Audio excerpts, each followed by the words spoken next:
We're finally back live. I had to fight for my life to be here today, guys. Both in real life and on YouTube.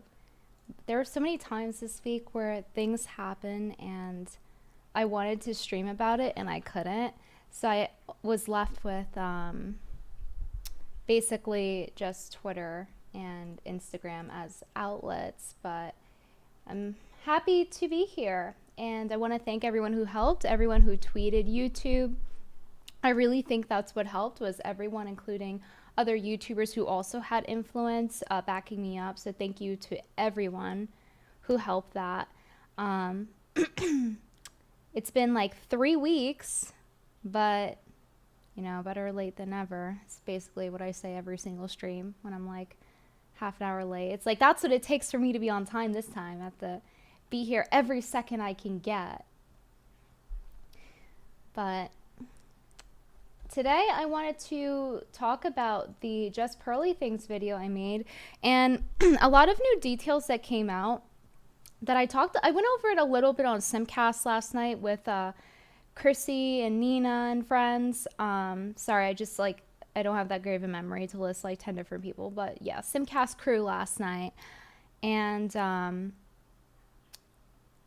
I went over the Hotep Jesus interview with Pearl, and it was a very interesting interview because basically Pearl begins to stonewall about like halfway through the interview. So I thought that was interesting because he was very stealth with his shots that he took at her, and you had to have the context for it to actually see it. So I wanted to go over that today a little bit. But also, someone in chat before I went live had mentioned that there was another interview that just came out from this channel called Trigonometry, and I just watched it, literally just finished it a minute before I went live.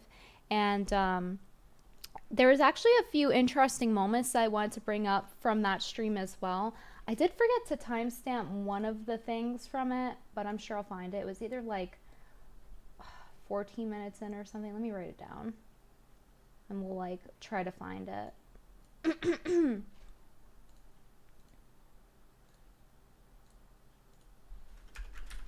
There we go. Okay. But anyway, I'll show you guys all of the stuff I'm talking about. And I also additionally found another TikTok of Pearl's friend talking about her experience with Pearl. I had known about the initial one when I made the video. It was right when I was researching it that somebody had stepped up and said, hey, I'm the person who Pearl's talking about and she's lying. And so I didn't know if it was important enough to put in the video, if it was too much he said, she said. But there's actually a few details that she added that made it more interesting that I wanted to show you guys. So I'm going to start off with that and then just go through everything. So this is where, this is the director's cut of Pearl Crabs, all right? So let's start out here. Let me drag it over, all over here. Mahandra fan, thank you for the 10 Australian dollars. It says, am I hallucinating or is Brittany back? I know. Just gotta be extra careful and extra safe this stream, guys. We can do this. I can be not banned off of somewhere for 6 months. I promise. I can do it. We can manifest this. Very bimbo thumbnail. Yeah, that's the vibe. And I don't know why I feel like my heart rate was up earlier after I ate the ramen. I was super safe, but guys, I don't think you know how debilitating this corn allergy is. Maybe I need to make a video on it on like, I don't know, maybe I'll include it in a video on this channel or on the second channel, Saturday Supermodel, where it's like more of the personal or like girly stuff. But it's rough, guys. Last night I had been cooking with the minced garlic, and it's just because like cutting up garlic every time is a struggle when you have to cut up everything else. And I didn't realize this whole time that citric acid was in it, which is a corn derivative. And then I had the runs really bad. And I felt weak. And then Sean told me, hey, you know that has citric acid in it, right? So Yeah, literally it's in everything. I have to eat like a fucking cave woman just to survive. And every time my heart rate goes up a little, I'm like, it's like I have to have a panic attack before I eat in America, basically every single time. It's actually insane. And it's really hard to have a good relationship with food when literally anything you eat can kill you. So it's actually really annoying. And I've had a good hold on like managing the anxiety that comes with that, but I can tell when I have an allergic reaction. So anytime I try something new, I try it during the daytime. Anytime I eat something, I have to check every single ingredient on every single thing. Even the seasoning will have corn in it. It's insane. So it really makes my life a living hell, and it really adds more stress to my time management as well, and puts me out of commission quite often. There are days where I'm just debilitated because of it.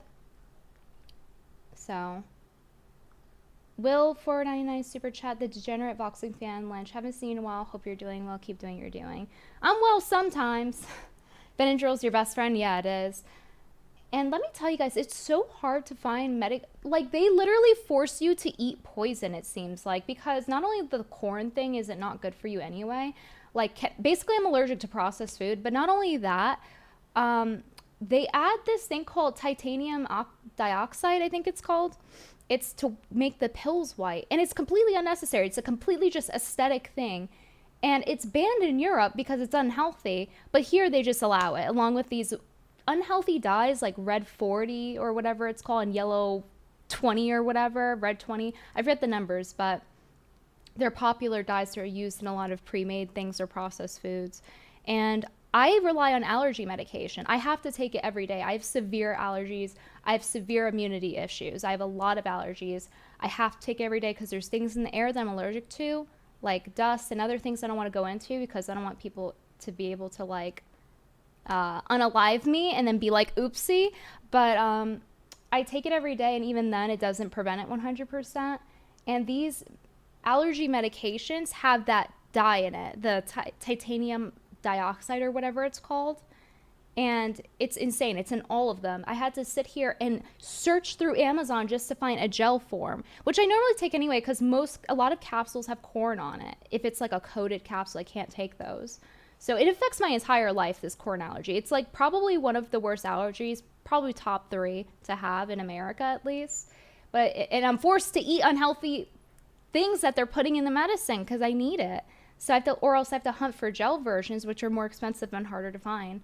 So yeah, titanium dioxide is in chewing gum. It's also in toothpaste and a few other things. It's just for it to look whiter. It's completely unnecessary, and it's racist. But yeah, a few thoughts, $5. Thank you for talking about Pearl. She has infected the algorithm. I'm sick of seeing her videos. Yeah, her and Dylan Mulvaney, right? Anyway, so let's go to this first video with her friend calling her out. Are you from Earth? It doesn't seem like it. I'm pretty much allergic to everything here. Sometimes I wonder. Anyway. Why isn't this playing? Individual struggled with her weight, and instead of doing something about it, she blamed it on me. Hi, she's talking about me. So Hannah and I were friends from 2002 pre-K until last year when I stopped being friends with her. I'll show you pics. So that was 2005, and this was in 2016 when we lived together. So in the beginning of her video, she's talking about our last conversation we had a year ago in March, where I confronted her about talking about women's bodies and their weight and all that cuckoo bird shit she talks about. And I was like, are you okay? Are you okay? And no, she... And Pearl, the context of this is basically like this girl was friends with her, not just like friends with her like you saw in the photos, guys, but like apparently for 20 years. So defended it all. So I was like, okay, we're done. I'm sorry. I'm not sorry, just kidding. And I still get videos of hers sent to me from people in high school I haven't talked to in forever, being like, is this your friend? Do you defend that? And I have to be like, no, cut her off a year ago. And she even came to know my friend group here in Michigan when I was still in college, and even tried to date 2 of them. Didn't work out. So Oh, I wait, I didn't even hear that part the first watch through. Did she just say that Pearl tried to nab her men? Michigan, when I was still in college. Hold on. Do you defend that? And I have to be like, no, cut her off a year ago. And she even came to know my friend group here in Michigan when I was still in college, and even tried to date 2 of them. Didn't work out. So Yeah. Nothing new in Pearl's dating history, as we saw in the Pearl video. they'll send stuff to me, and I watch it because I just want to see what bullshit she has to say next. And I have a theory about this. Not that it's literally any excuse that she's doing this, because what she is doing, I can't even put into words how disgusting it is. But I've known her since 2002. I do not think she thinks that way. If she does, fuck her all over again. I don't care. But I don't think she does. I think she does it to rev people up and to get more views and to get more money. So it's not just me just being jealous, guys. Clearly, someone who has known her for 20 years is also saying, yeah, she's a grifter, guys. So all that to say, I'm curious to see, once she does find a husband and find a man, is she going to keep this act up? Because is she going to find somebody that shares these exact views with her? Or is she going to meet someone and be like, okay, I don't actually think this way. Anyway, off topic. That last part of her video, she says, and now a year later, this girl is trying to get pregnant and she can't. And weight affects fertility. I didn't know I was trying to get pregnant. I'm not. Now, when I last talked to her a year ago, So she's saying Pearl said that she's trying to get pregnant and it was false information. So that's why she's responding with this TikTok video. was my plan to get pregnant this year with my husband. So I don't know if she has seen my page from like her siblings' accounts, because I don't follow her on anything and I'm private, but I still follow her siblings, and sees that I'm not pregnant yet. So she's assuming that I'm too fat to get pregnant. And like, how rude, because we really supported each other, like going through a weight loss journey together. Yeah, that is really rude. Imagine you know someone for 20 years and then they're just like, haha, they were fat so they couldn't get pregnant. See? You see, whales? You mad whales? Like, that's actually pretty mean. I can't even understand to a 100% empathetic degree, because I haven't had a friend for 20 years. My longest friendships are probably with Mira and Jessica. I've known them both for like, I think like 9 years. So that would be the closest I have, and they're not local to me. So that's crazy. Like, these people lived together at one point. It's a lot worse than a relationship breakup, in my opinion. I've also seen some clips of her YouTube channel, and she literally lies. She makes up stories or does not tell the truth about her family. So all this to say, she was lying about that whole story to get you revved up about her stupid ass point that she was trying to make. So don't believe her. She's lying. So if she's lying about one thing, why would she not lie about a lot of other things? And girls, if you find a good man, he will not leave you if you gain. All right, so I'm gonna play the next one because I thought it just ended there. That was the last I had heard about it when I was in production with the Pearl Crabs video. And come to my surprise today, there actually were more TikToks after that that revealed some interesting things. So I have a question. Why I see a few things in chat. Why is it that if a woman criticizes another woman, it's just a catfight? Like, as if we're incapable of using critical thinking to criticize someone when they actually do something immoral or wrong, and we give the facts for why we think that and how we formulate that opinion. Why can't I criticize other women? Are you guys acting like feminists right now? I can't criticize other women? Like, some people in this chat, I've seen them in the comments too, where it's like, oh, you're just jealous. Like, is that an argument? This is the meme we've been dealing with for years. We call it YJJ because it's always when someone doesn't have an argument, that's always the resort. They resort to that. Even if there's like no actual thing that you would be jealous of, really. Like, even if it doesn't matter if the girl is, more attractive, same amount of attractiveness, less attractive. It doesn't matter. They'll always say YJJ when they don't have an argument, but they want to simp for the other person. And they don't have any counter arguments to what you said. They just say you're just jealous. But I noticed that that same attitude is nowhere to be found when guys are having like teenage girl drama on Twitter. That's very strange. It's almost like what I'm saying is being minimized because simps are butthurt. Pearl simps are mad. Like, why can't you just be a reasonable person and see the facts as they come? Oh, yeah, I see that. I don't agree with that. I don't like that aspect of Pearl. You're right here and here. Why does it have to be like this cult mentality of like, let me show you guys something. Let me see if I still have it saved, actually. Because it's actually, some people about this are ridiculous. And they're not even necessarily my subscribers. They're people that are coming from Pearl's side that are acting very cult-like. Not all of them, but some of them act very cult-like. And they're coming to me saying things that are... I can't believe they would say that publicly just on the off chance that someone could find out it's them, because it's really embarrassing. Okay, I'm looking for it. Here it is. Okay, here's just one example. Okay, there were more. I didn't save them, but I'm sure they're still there. If YouTube didn't automatically delete it, because they do that in comments sometimes. People think it's me deleting it, and yeah, YouTube deletes comments. Anyway, so this person is like, I see nothing wrong with what she said, save for cheating. I do not care if she's pandering to men. There is 99% entertainment from the other side. So it's to the point where it's like a cult. There's in-group language that only they know the meaning of.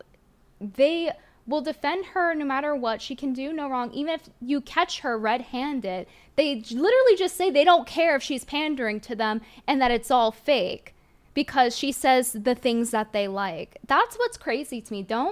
Why do people not care about the integrity and character of the person saying these social things? Because it's very relevant to what they're saying. If they're speaking on dating, if they're speaking on social aspects, how they actually are as a person, how they operate, and how successful they are in that regard specifically is very relevant.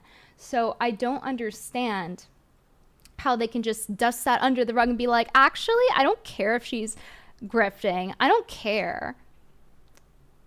That's what's wild to me. So it's like there actually is no winning at that point. That's very radical. It is.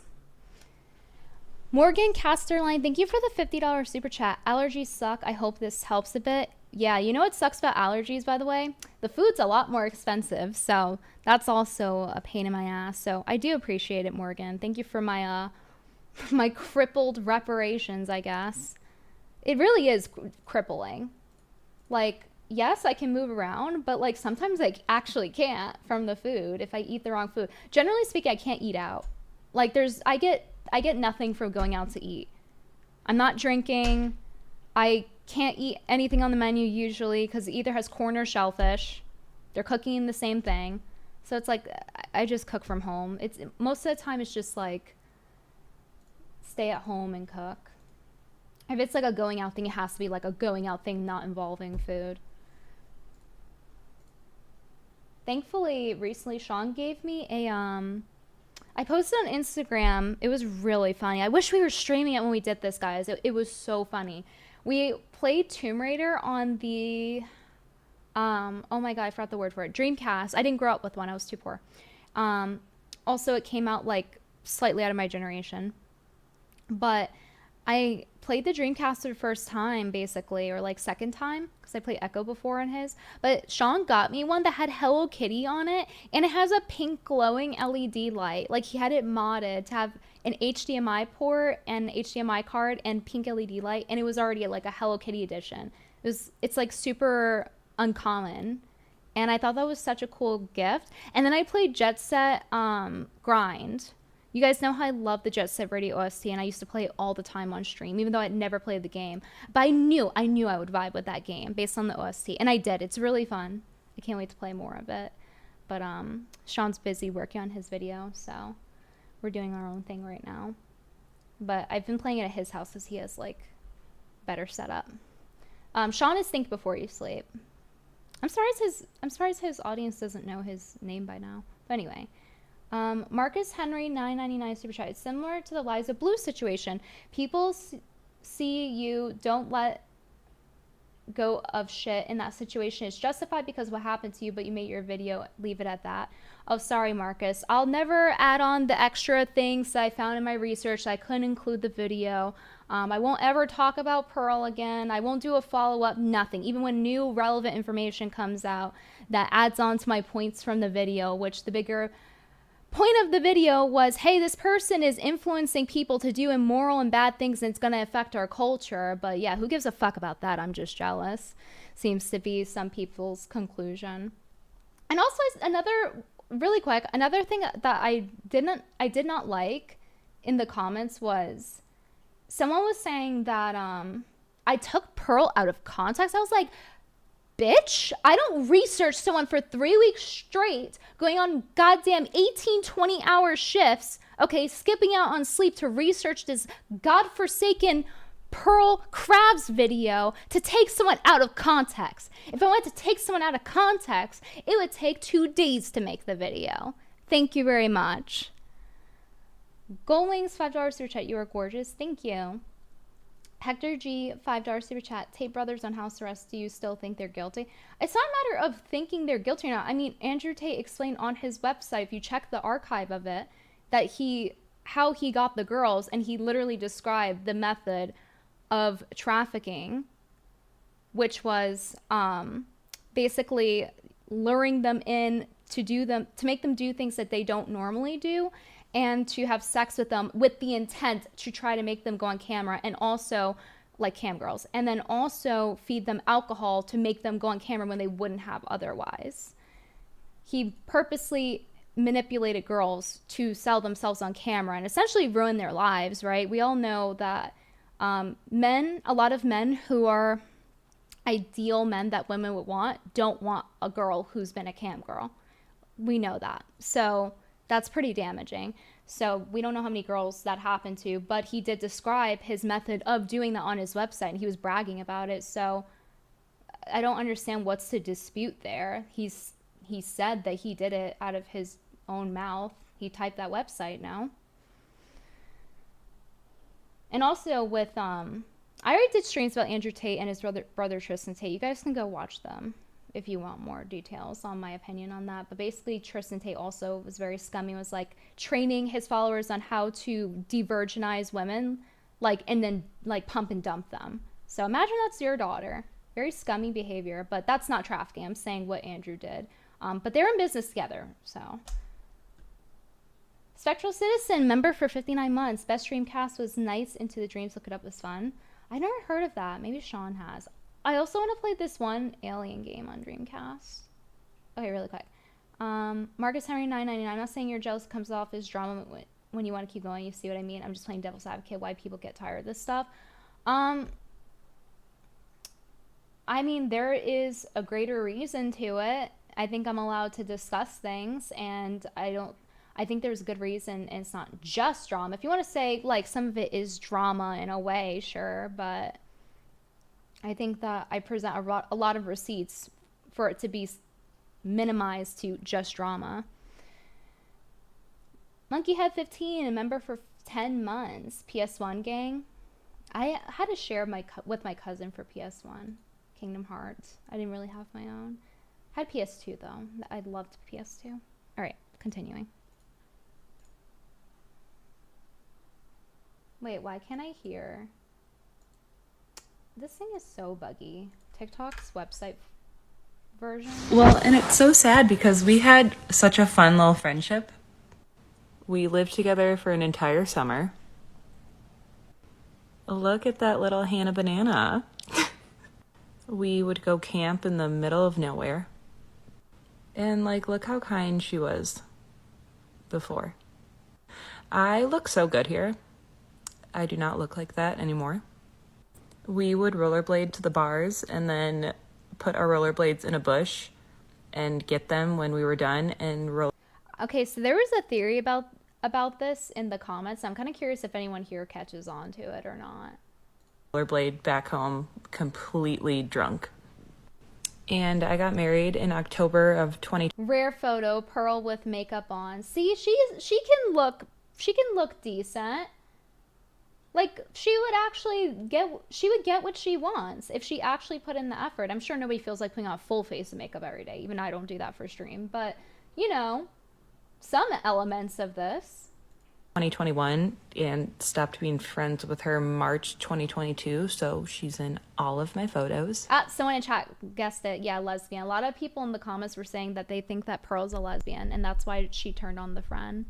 It's just a theory, but she does display like a few kind of lesbian traits between being the extreme version of the tomboy with no self-care or hardly any, and I don't know, just the way that she comes off, the fact that she actually has that much trouble dating despite being famous, things like that. There's a few factors. Not to deviate But too she's much. at the end, so I can just, crop her right out. So yeah, her and Pearl have been friends for 20 years and good friends. She went to her wedding, okay, and Pearl's going online talking shit about this girl, being like, yeah, she was so fat she couldn't even get pregnant, when it wasn't even true. That's not something that someone who's a trustworthy person would do. And this is in recent time. Okay, and this is the third one. Just wanted to give the context first.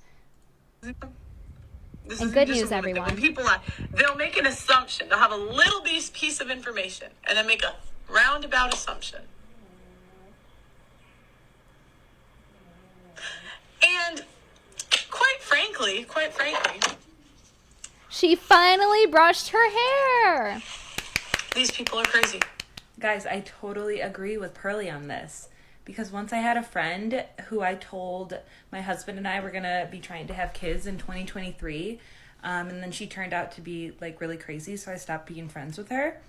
And then a year after that, she told people that I was having fertility issues because of my weight to prove her like toxic agenda or whatever she does. So yeah, women are crazy. She took this little bit of information and made a roundabout assumption about it. Crazy. She makes such a good point. Yeah, she has a lot of gotchas in general. There were so many that I didn't even include in the video, by the way. And this is an interview that girl did that I thought was interesting and gives a little bit of insight to what I was saying in the video. Would you say like this is probably she believes what she's selling at this point? I don't know. I mean, it's been a year, and I'm telling you, I have never heard one opinion like what she states now ever in my life. In the 20. How is that possible? Not one opinion, but this came from a genuine place. Her suddenly being the defender of men, basically being like a male feminist in the sense that she just twists everything to, even if it's in detriment to herself. Like, she will say it in order to appease men. So how is it that that's genuine and that she just thought of doing that when someone who's friends with her for 22 years or 20 years, whatever it was, is telling you that she's never heard her talk about this at all? It just came out of nowhere. It matches up to in my video where she was in 1 month of July 2021, I believe it was, on her YouTube saying that, oh yeah, Fresh and Fit, they would never get virgins because virgins don't want men who just sleep around. And then a month later, she's regurgitating manosphere talking points and having the complete opposite takes. How does someone's morality 180 in 1 month? That doesn't make sense. That's not a genuine change of heart. And it checks out to what this girl was saying. I know it's a lot of he said, she said, but it does check out to my research. So I do think that this is at least somewhat of a reliable source. Is somebody who's been friends with her for over 2 decades. She doesn't believe the manosphere points she regurgitates. I don't think she does. She just says it because she thinks that it's going to benefit her, whether it's financially or with trying to find a husband, which is very desperate. So let's continue. It's been a year, and I'm telling you, I like what she states now ever in my life. In the 22 years I've known her, I've never heard her to say this stuff. She was always so invested in like being a wife and what it takes to be in a relationship. And she was always trying to figure, and it's honestly like sad, because she was always trying to figure out what could she do to get a husband. You know what I mean? Like she was constant, like she was looking for somebody like that, and I was trying to help her. And I always told her, I did. So I think we have our answer here for why Pearl says the things she does. She's very desperate. I always told her that she did too much research. She was always online, like looking up relationship facts and stuff like that. And she would be up late, like doing it. And I'm like, and so that reflects back to her not really having any perspective in how relationships actually work, as somebody who was never really in a serious long-term relationship, based on my research and based on what she says in podcasts and piecing things together myself as well. And I think that really compounds to this point that Destiny made when he was on her show. Because like lifelong friends from like grade school to high school will dorm in college and then hate each other forever over like bad dorm roommates, and that's not even a relationship. So yeah, of course, I think stuff like this is perfectly valid. I think splitting up duties in the household is like one of the most important parts of like a relationship, because it's where you're spending most of the time together. This is why I say, people get triggered when I say it, I don't think you're even dating until you live together, because until you live together, you don't really know who the other person's like. And once you start living together and you see what the household duties are like, then you get a feel for what the relationship is. I mean, I just think that, like, I don't know. I feel like that stuff can be worked out. Chores, like, hold on, wait. Do you understand? You're not saying anything. Are you?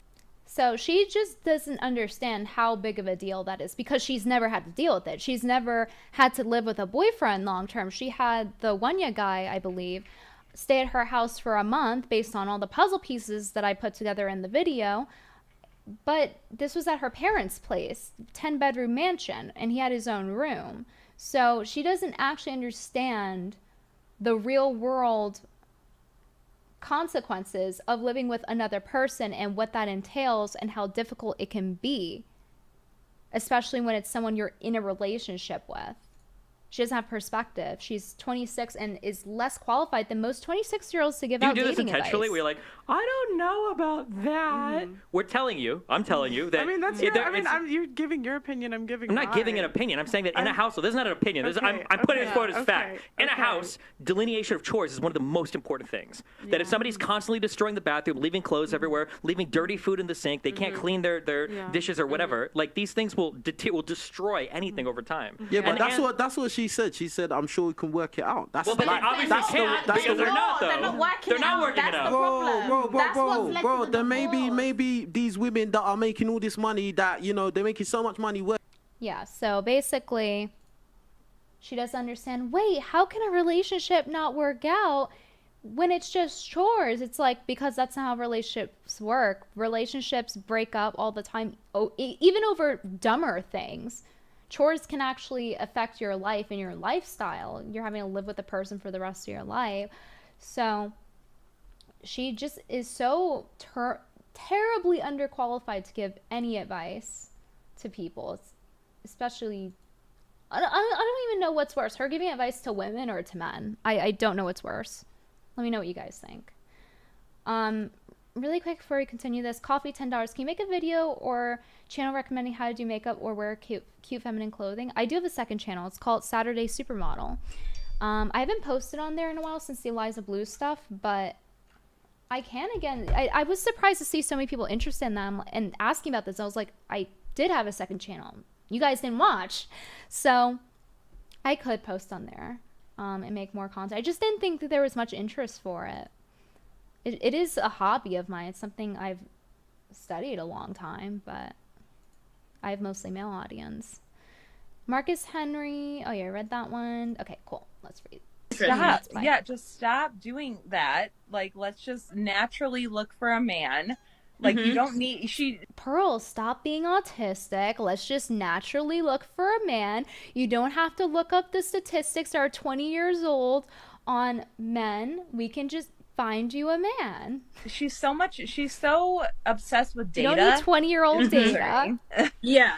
She probably wants to be able, and I don't know, but it seems like just hearing that she wanted to be able to control her And like a chances, purple or cushion. I don't know if she tried dating sites, if she's tried all of this. What I do find interesting is she has 1 million subscribers and plus on YouTube. She has 300 something thousand on TikTok, and a lot of those are men. But I find it very interesting. And this would be What's crazy to me is that after all that research, her conclusion was to just let men cheat on her and say, I will take anything.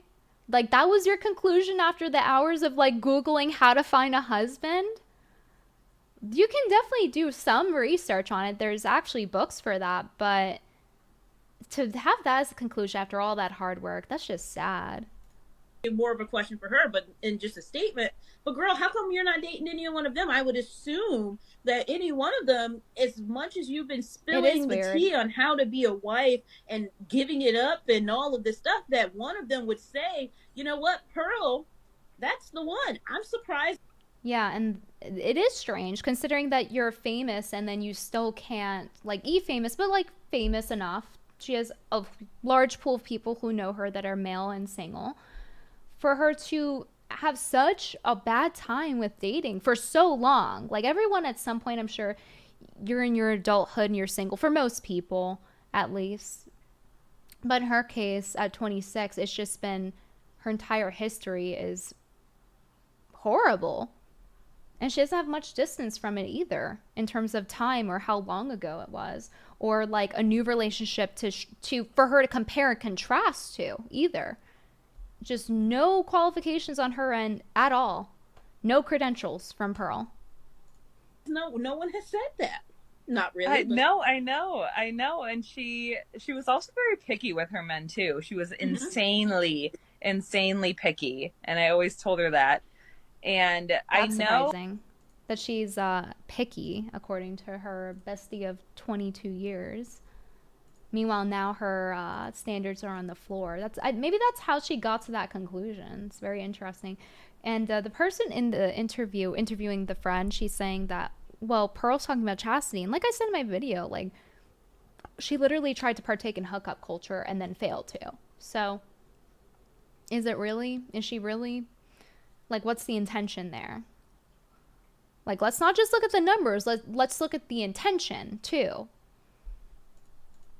That's something that doesn't come up a lot, is something I've noticed.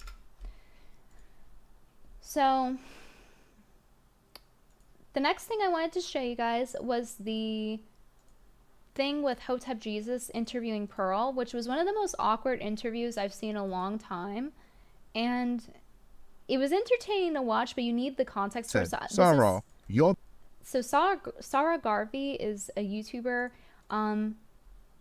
I don't know how to. He kind of reminds me of like Black Israelites. Like that's the best way I could kind of describe him. I don't know what the word is. Like a Black nationalist. I don't know, but he is very much for like the Black community. You can see he has the like more so than like just a standard person would be for their own ethnicity. You see he has the African necklace. Okay, he's a fellow brother. Okay, and he had a problem with Pearl. He used to work with her. And basically, she wanted him to work for 7 hours a day, 5 days a week, I believe it was, he said in this video. And she was like, okay, well, let's try to talk business. Let's cut a deal here. So this is that part of the video. Let's hear him say it with his own words. Of the high end. So you will Here we go. do. And she said she does percentages. So I said, okay, cool. Well, what's the percentage? So keep in mind, 7 hours a day, he has to report in to a desk. That's basically a full-time job. Usually full-time jobs give benefits, okay? So just keep that in mind. She said, Sarah, you're the high end. So you will get 70-30. So I said, fine, okay, let me listen. 70% goes to me and 30% goes to you. Now she looked at me and she said, no. 70% goes to me, Pearl, and 30% goes to me, Sarah Garvey. And that's when I started scratching my head. And I said, hang on a minute. So are you telling me that's a high-end contract for you? And she said, yes. And I said, so are you saying that Just Pearly Things Network has other people on low-end contracts? She said yes. I said King Rich's and Auntie. So she currently has people lower than that, lower than 30%. And people don't realize how bad it is just to hear the numbers 70-30, where the other person's getting 70% of your proceeds for you going into their studio with your brand, your content. But also keep in mind, guys, when you work with agents, when you work with managers, the most that they will take from you is 20 to 30%. 20% being like a managing fee, and then usually there's like an extra 10% if you want them to be your agent, or vice versa. So it's usually 20 to 30%. Okay? She's taking 70%. That's worse than like the thing that H3 just went through. How he just got scammed of like $600,000 from what do you call it, an MCN? They're so old and out of date, I don't even know what to call it anymore. Here, Quartering covered it. You know, it's on par with this. BBTV stole $620,000 because H3 had his money with this MCN, and they just refused to give him his money. They have his AdSense under contract. They're like, we'll give you USD because Ethan's receiving it in Israeli dollars or whatever, and they're just like, yeah, we don't care. So very, very like slimy behavior. I don't know. At that point, some ad reads. Sorry. At that point, honestly speaking, guys, why not just work together as two content creators? If you're a content creator and you offer someone 30% of their own brand, that's crazy to me. That's very, very merchant behavior, let's say. So let me just finish this part with him talking about the other contract she has, so I can show you guys why this is funny. Yes. I said King Rich's and Auntie Jenny. Like, what's She funny said about yes. this? I said, what's the low end? She said it's 10 to 15%. So essentially, she could be owning 80% of the content, which is basically the monetized views on somebody's channel, and they only take home 15% of the money. She said yes. 15%. So that means the people she has signed on, like the auntie person that's teaching her how to cook and try to get a husband, and the other people are on the low end. So they're getting like 15% probably. We're guesstimating based off of his contract, but that's pretty slimy. At that point, just like collaborate for free. Like, why pay at that point? It's kind of ridiculous. And I have something else I want to show you guys in regard to that. Thank you for the $50, cbdx.com. Pearly is incredibly cringe. When I was cringe, is you missing out on your psychoactive gummies, especially since you can't use Venti at checkout for 20% off. Well, I guess you'll have to fix that or something. Maybe. I don't know. Psychoactive, what does that mean? Are you trying to sell naughty substances on my stream? Or is it more like this is an energy gummy? But yeah, thank you for the $50. Anyway, so I'm not sponsored. So even though I say I'm sponsored a bit sometimes. So on the Hotep interview, a good portion of your where Pearl basically begins to stonewall halfway through the interview. Things start to get bad after 18 minutes, I would say, in the Hotep Jesus interview. And I don't know if Sarah Garvey is a Hotep or whatever, like what the exact term is for it. But you guys get the vibe I'm talking about. Where like the topic of actually the topic of reparations comes up here too. Not in the sense that like you have to pay Black people, but in the sense of like, well, who should it be politicians and things like that, like the nuances of it, which is interesting to hear. Anyway, especially as a sister, okay, but where is it? Here it is, 1/12/30.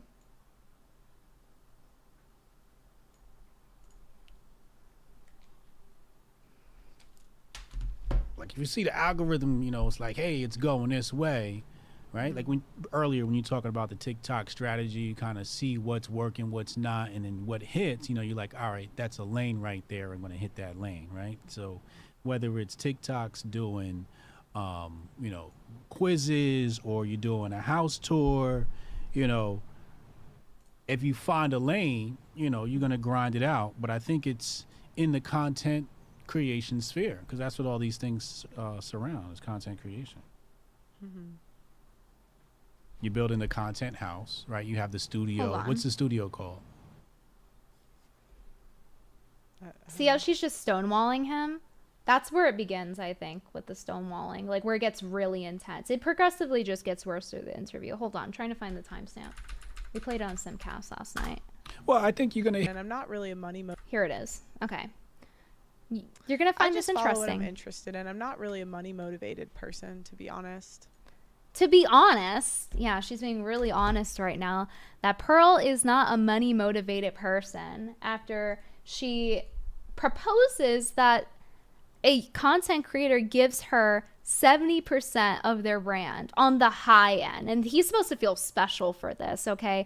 And not feel like he's being treated like this is fucking modern day slavery. Like, she's not money motivated, then why are you taking 70% of someone's brand? But she's not about money. She's not a money motivated person. She doesn't just say that once in an interview. She says it multiple times in that Hotep Jesus interview. That's what's crazy. So it's just lies on lies on lies with Pearl. She's not an honest person at all. I'm sorry. I'm sorry for those of you who liked her, and you have to, like, I'm sorry I have to ruin the fun for you guys, but I think it's better to know the truth and know who's saying what and what damage they're causing than to just turn the blind eye just because they say a couple of talking points that you like. And so this is basically why the Black community got really uppity with her over the Nick Fuentes thing, by the way, is because she's, you know, she's going to this content creator that's very much representative of the Black community, so to speak. You guys know I apparently didn't get an invite to that because, like, on Twitter, Black Twitter hates me and they call me slurs, even though my mother, biological mother who raised me, my dad was not involved in my life that much, was African, an African woman. And all Blacks in America have white admixture, but yeah, both of her parents were Black. So yeah, we know how I get treated. But anyway, Sarah Garvey is supposed to be representative of an aspect of that Black culture and focusing on Black issues, right? So then she uses him to promote her content from the beginning, apparently, according to his account, I believe. And she had mentioned it too in this interview. And he's helping her build her brand. Pearl builds her brand off of Black creators. It's just true. It's, you guys know that I'm not trying to just say some libtarded shit right now. It's true. Her panels are predominantly Black women, and Hotep Jesus points it out in this interview as well. And let me remind you guys, she's not in America on her podcast. Her podcast is based in London. London, like in England as a whole, I believe the percentage is 2 to 3% Africans. So it's even harder to find Black people out there. Like, not only are they the minority, but it's harder to find them. And then somehow she's able to get her panels be predominantly Black pretty much every time. Isn't that a little bit strange? Don't you think there's maybe a reason for that? Like, I'm going to pull up her channel right now to show you guys what I mean.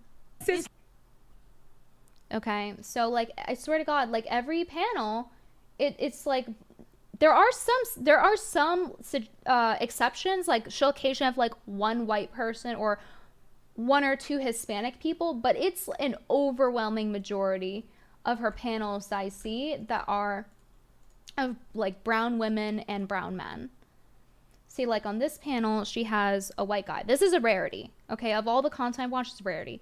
But usually it's black people, okay?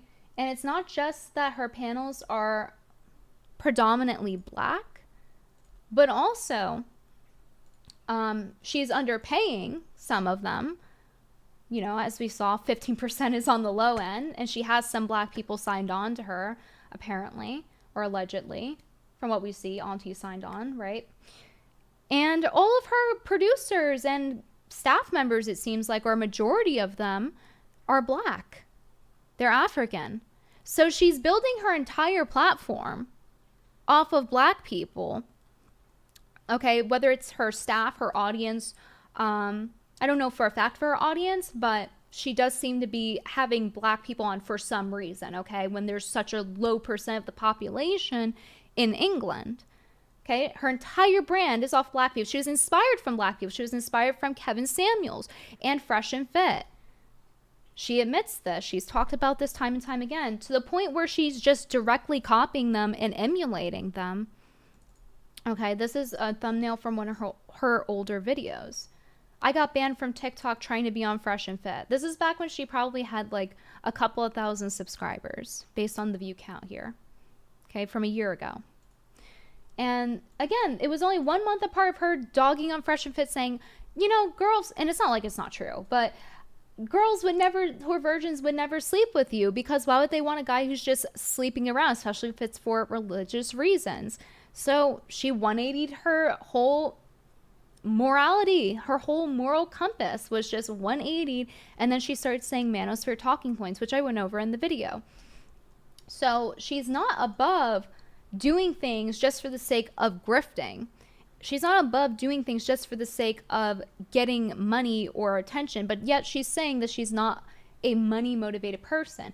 So her being a money motivated person, from what we see, what we actually see in action from her, and her greed, and with her building her entire platform off of black people, okay, this is just objectively true. And then she wonders why they're mad at her. Like, yeah, when you're making your whole brand about that without saying it, when you're using all of the talent that's black, you're making your panels black. Like, let me just scroll through here so you guys can see, because it was a lot of panels, like a lot of panels. It's usually brown women and then brown guys. You can just kind of like scroll through and see what I mean. Like, let's scroll further down. So occasionally you'll get Hispanic women, like I said. But it is a disproportionate amount relative to the population there. Okay? Hopefully I'm not blocking too many of these with my camera. But yeah. So that's why they're mad at her. So that's what came up with the Nick Fuentes issue. Now, when I was making the Pearl video, I did not know about the Nick Fuentes stuff until I think at the very end of the production. I had already been working on this video like 2-3 weeks by the time the Nick Fuentes incident happened. And then that's what triggered all of the black content creators to speak up about their opinion on that, because she's having on Nick Fuentes, who's saying offensive things. And you guys know I have offensive sense of humor, but with him, like on her episode specifically that she took down and apologized for, he said something to the Italian girl next to him, something like, well, you're Italian, you're dating a black guy. Like something that was just like outright, people considered it rude to black people, right?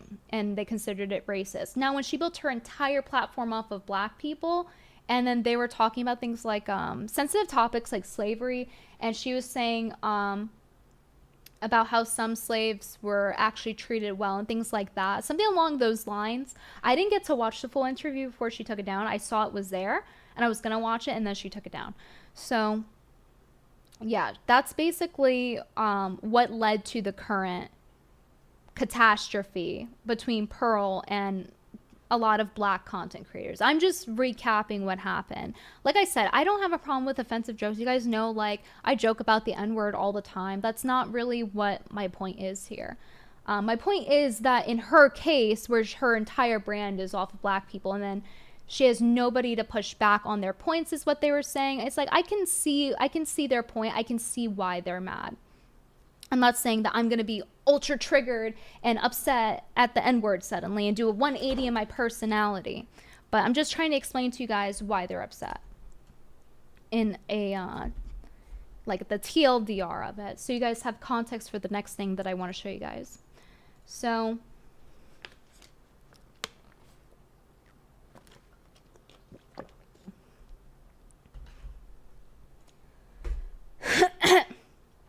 I get such dry mouth when I'm talking for so long. Okay.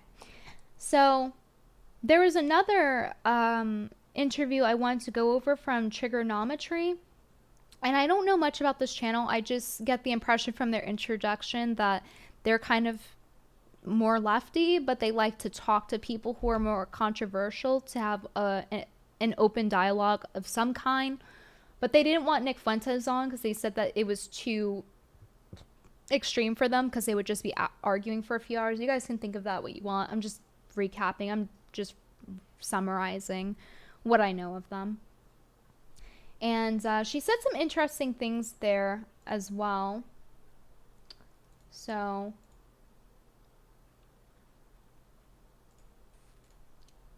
I'm going to pull that up. A lady, 7475 $5 super chat. She's trying to convert black men mainly to the GOP with sexist right-wing red pill talking points.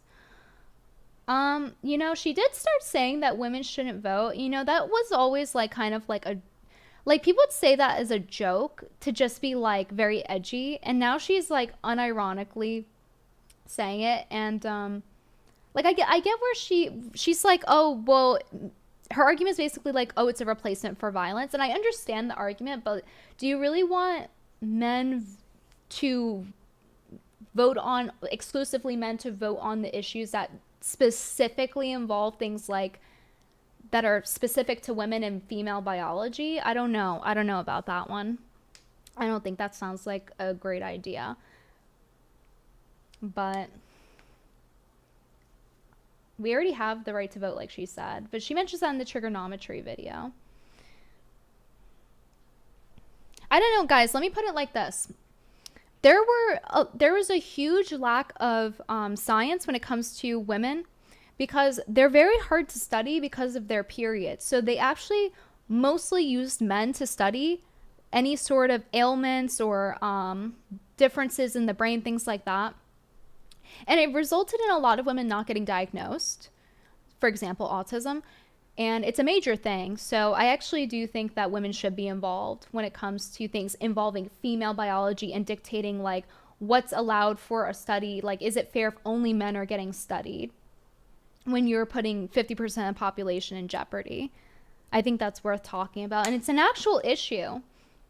Like, why are feminists out here talking about like, oh, you didn't make the character fat enough, instead of talking about something like that that's actually important? I don't know. I wouldn't want women to vote on things that exclusively only women, like I would want everyone to vote on it, but I wouldn't want only women to vote on something that strongly affected a male exclusive thing and their health and things like that, or like research for that, anything in that realm. I think that would be a little irresponsible.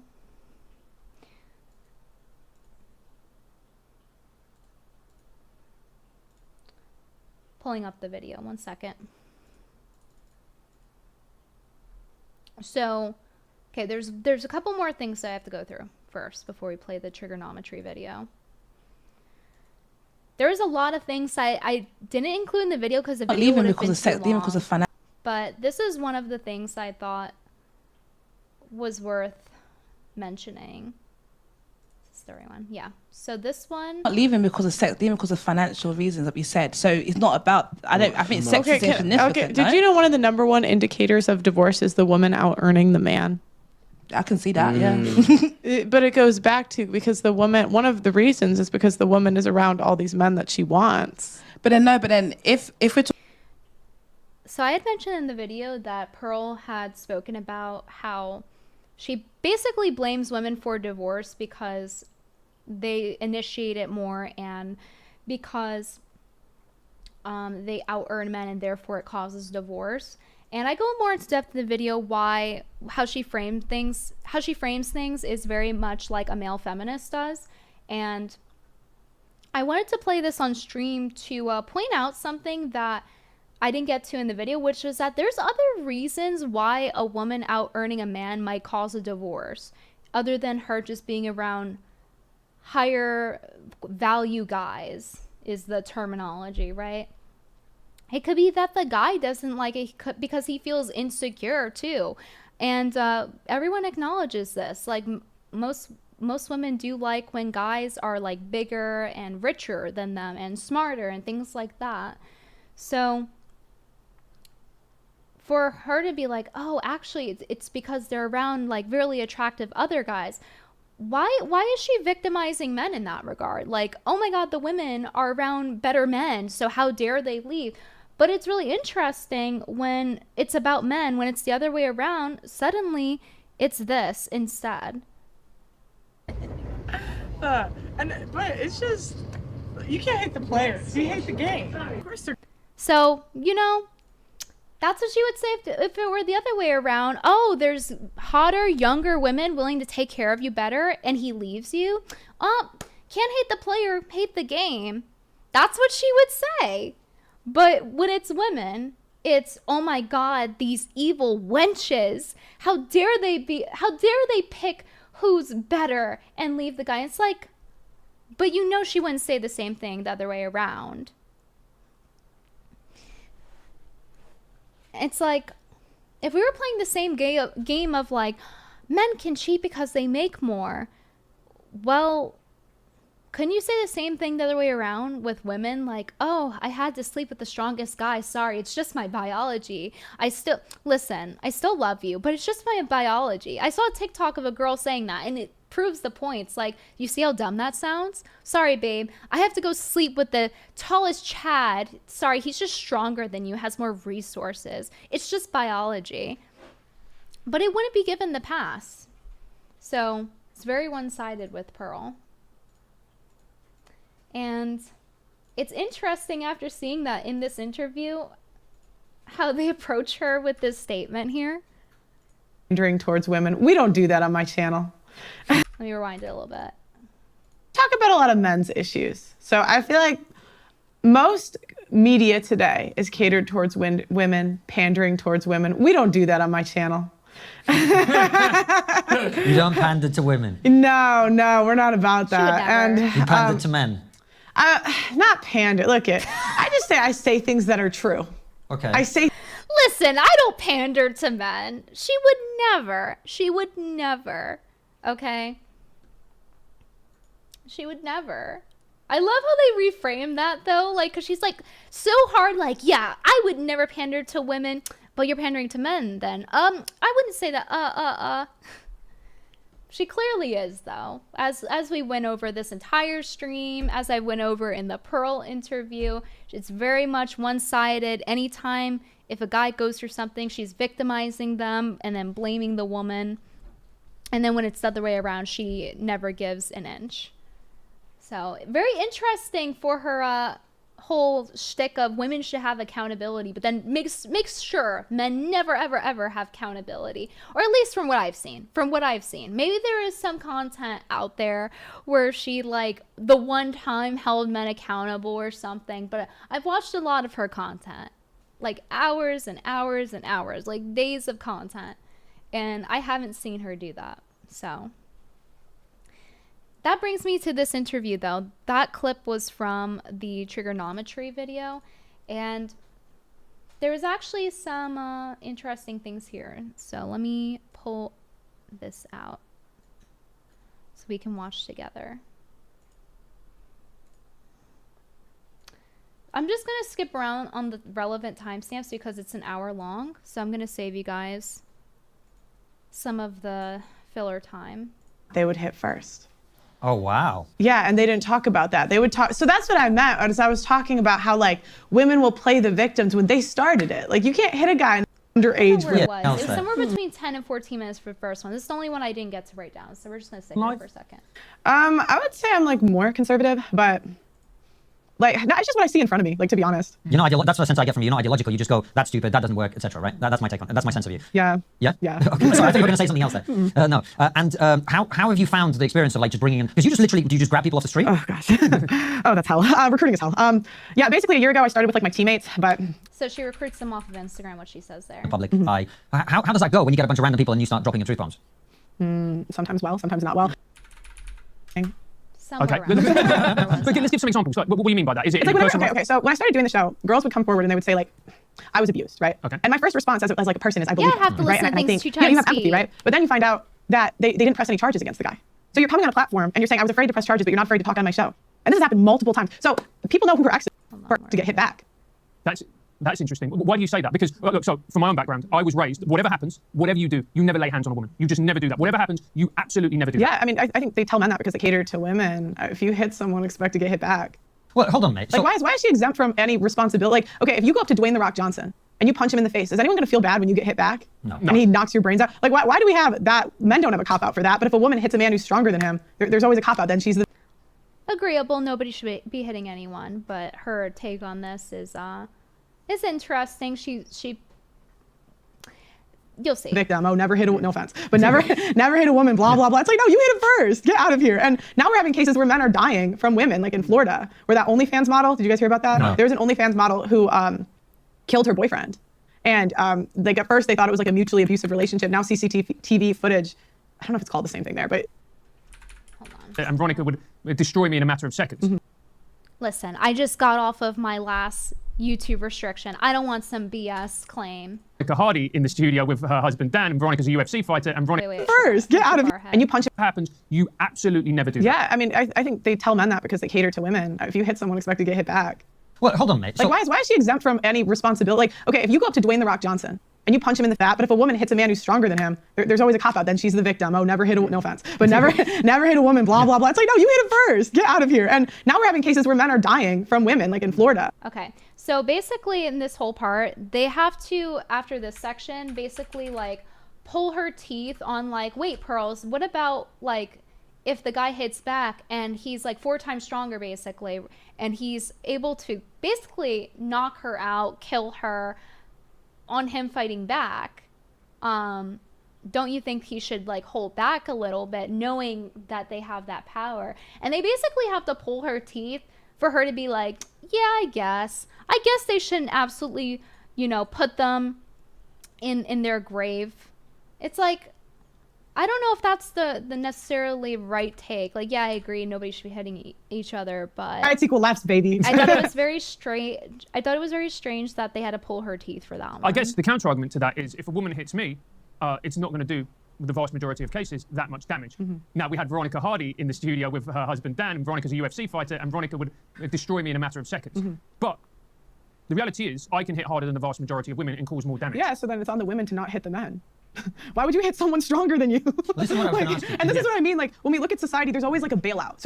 So the only time physical altercations happen isn't just like when the woman hits the guy. So no, I don't think the solution to domestic violence is for the woman to just not hit the guy. Because like with the situation is that the guy hits the girl first.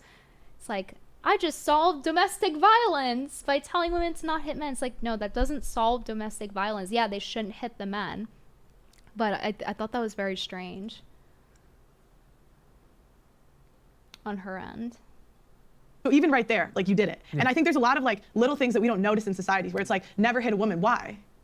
Why does she it's get... not a bad thing to teach your son. However, there are exceptions, so this is what I was going to ask you. Yeah. Imagine you're walking down the street with your girlfriend, and a woman runs over and starts beating up your girlfriend. Yeah. Never hit a woman? Yeah, so to me, I would physically restrain her, and I would... What if she started beating you up? What if she had a knife? You couldn't restrain her. What happens if she had a knife? Or a stick, or a fucking... Okay, right, okay, then in that case, yes. But my whole point in this is like, see right there, that's a bailout. The woman made a bad decision, and we put it on the men to bail them out. Yeah. Mm. So it's like, again, if we're making it a strength argument, right? We're talking about strength. Yeah. You hitting Dwayne "The Rock" Johnson, he can't hit you back then. Yeah. But see, it's a gender thing. It's like women... I think that there's a level of hitting back theoretically, right? Dwayne The Rock Johnson can either like put you in your grave or like just make you stop. Like there's different degrees that he could do. So if a woman were to like get mad at a guy, she finds out he liked a girl's photo on Instagram, leaves a comment, and then she like wrongfully puts her hand on him and slaps him, does he then get the permission to just like knock her the fuck out and like break her bones in her face? That's kind of weird. It's kind of weird that Pearl is arguing to get her ass beat. That's what's kind of weird to me. And again, it falls under the desperate behavior. I think this is just common sense that nobody should be hitting each other. And the reason that men are penalized more for hitting women is because they're a lot stronger and they could do a lot more damage. It's pretty common sense. Meanwhile, she's out here arguing, oh, it's different in men cheat because society views men as sleeping around as a good thing because they work for it. It's like, so why is it that she's claiming to have the ability to discern things, right? But then here, it's like out the window. Like, oh my God, I can't even comprehend why they're viewed differently. Anyway, in regards to cheating thing, I already talked about in the Pearl video, it does not eliminate the consequences of cheating just because society says it's not as bad. You still have risk. You still run the risk of STDs. When you wear a condom, you're still running the risk of STDs that you don't want. A lot of the worst ones that people don't want are the ones you get with a condom still. And you run the risk of getting another woman pregnant, having to support them, and you betrayed your partner's trust. You're not a man of your word. It's not very masculine. You violated the trust between you and your partner. So there's still consequences. I don't know why we're going around pretending there aren't just because you're a man. But yeah. Why is she trying to argue to get her ass beat? That's really are always seen weird. As the victim, even if they started it. And that was my point, like with that post, is like these women will play the victim on my show. And this has happened so many times where a girl will come forward, I was abused, this happened. Then I start asking questions. And this is the thing, like in society, they act like we can't ask any questions when a woman says abuse, says, I don't say the R word on my grape, whatever. Yeah. But then you say, did you press charges? No. Well, why are you publicly defaming a man's character? Because people know who you dated. So we've had a bunch of feminists on the show, and I can hear their voices in my head right now. Yeah. And here's what they would say. They would say, look, if you look at the statistics, a woman is much more likely to be killed or grape or whatever by her own. Grape. I love how you have to say that. But yeah, that was the point of that. I don't want to sit here and have to like watch the whole thing. There's another point at 28 minutes and where she talks about Rolla Tomasi. Right. And okay, we make 70. Well, hold on, does that mean you shouldn't be on YouTube then? Because you're chemically different, your opinions could be bullshit. Because they could be, yeah. Should I be banned off of YouTube? What does that have to do with voting? It's like a false equivalency. Okay. So to me, it's like, okay, I feel like if shit goes south, who's going to war? Okay, you know, yeah. let me start from the beginning. Let me start. Actually, I want to start from how. You don't want to be jumping on this fucking train. I want to start with how I got this opinion. Okay. I want to start. Let me. Okay, because I heard from a guy named Rollo Tomasi, genius, right? Very smart. He's a pickup artist, isn't he? No. Is he not? No. I don't know anything about that world. No. He's from the manosphere. I don't know much about him other than the video I saw of him calling out Pearl, though, which I find interesting. She's calling this man a genius who doesn't even like her. This once again goes to show you her standards of accepting men treating her like shit. I don't know if he has good points about Pearl or not. I didn't really get into it. I saw the one video where he mentions her, throws her under the bus, and then talks about Brittany Rayner. And I just know that he doesn't like her. Okay, you can even see in the search results here that his fans got on his case about speaking out in regard to like him saying that he doesn't like her in one way or another. You can just see that on the search results, and there was a video that he made as well. I don't know which one it was though. It was like a few minutes video. It like popped up before, but yeah. So she's like calling him a genius, and he calls her like basically a grifter. So she will just accept any treatment, it seems.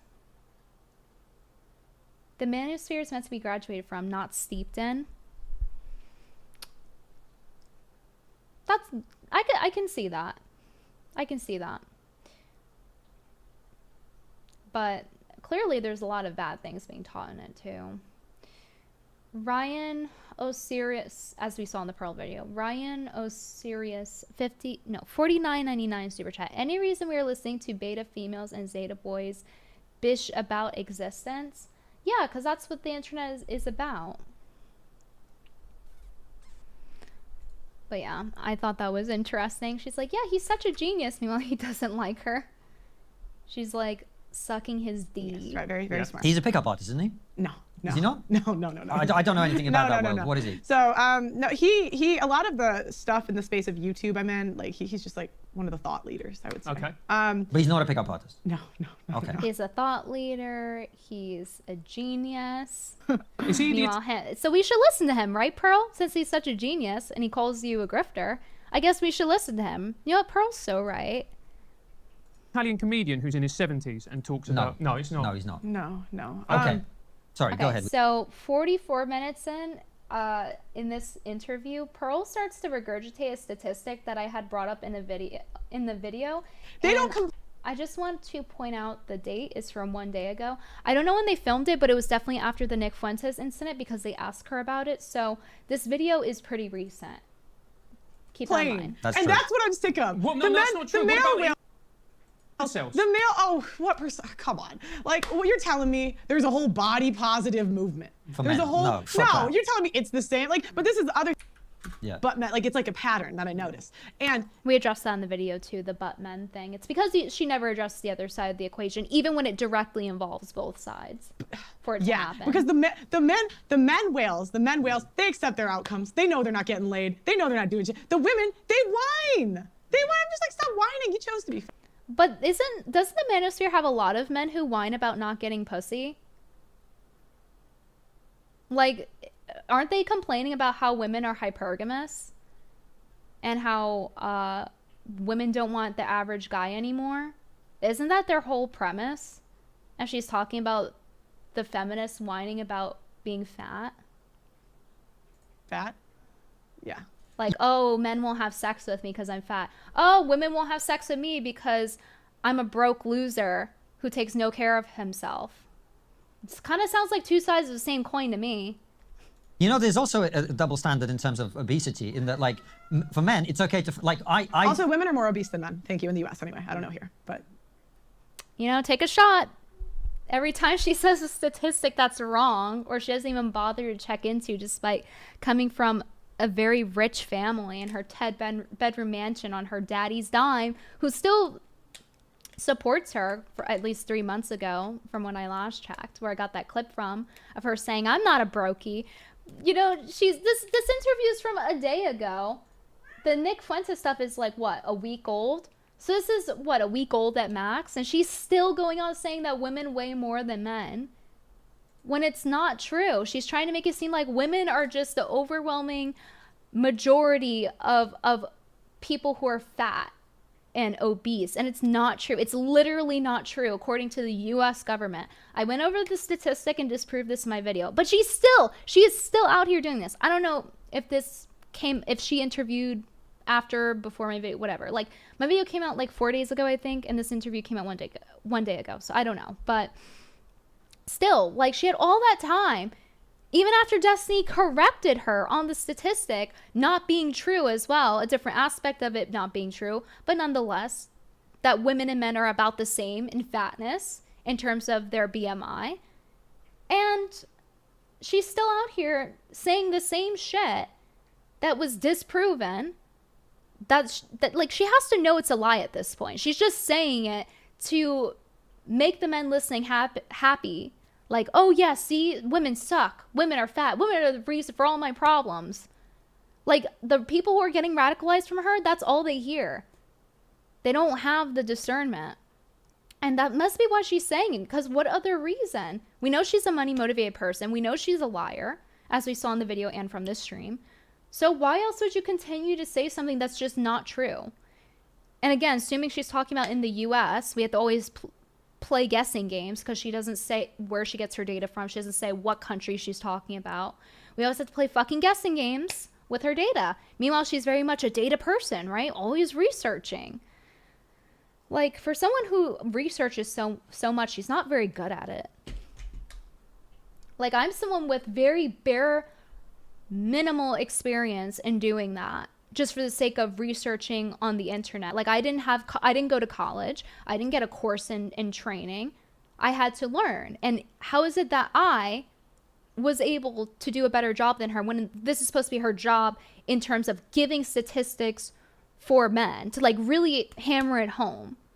And it's to a point where it's not even like, oh, you know, because she's not trained, we have to give her a little slack. No, guys, she gives data that is from not even the 2000s. Like, there's not even a 2 in the year. One of the things about paternity fraud was from, and I had to guess, once again, I'm pretty sure she's talking about the AABB one from like 1999. Literally, she can't even get one from this century. She can't even get data from this century. Like, come the fuck on. Come on. Like, we're supposed to believe that this is in good faith. All this together, all this compounded, proven liar, throws her friend of 20 years under the bus, continues to say things that she knows are not factually true, demonizes women, pits men and women against each other. On her show, constantly asks questions to pit us against each other. Things like, who has it harder, men or women? Like, where the fuck is that getting us? What's the point in that? Other than radicalizing, what would be the point in that? Because at least with Jerry Springer, when it was for entertainment, we knew it was for entertainment. Now people look at her show as a philosophy show for intellectuals. So I'm sorry, but I don't think it's in good faith. I don't think that she's saying things that get her ahead, and I really think that's the end of it.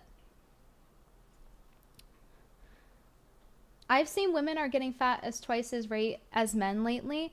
Okay, but here's the thing. Pearl isn't going off of anecdotal experiences. She's going off of data, and she's citing data. But every time every time I've seen, there have been very few times, I think, I can't remember every single thing I've watched, but from what I've seen, when I have looked into the data, she says, first off, if I can find it, that's first off. There are times where I tried to search into it, and I could not find what the fuck she was talking about. Like, I genuinely let me tell you guys something, okay? I'm going to tell you guys how bad it is with Pearl's data. Like, how bad it actually is. So you guys don't think I'm just, like, being a hater or something.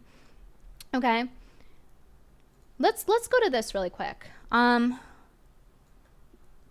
think it was 1820 in this one.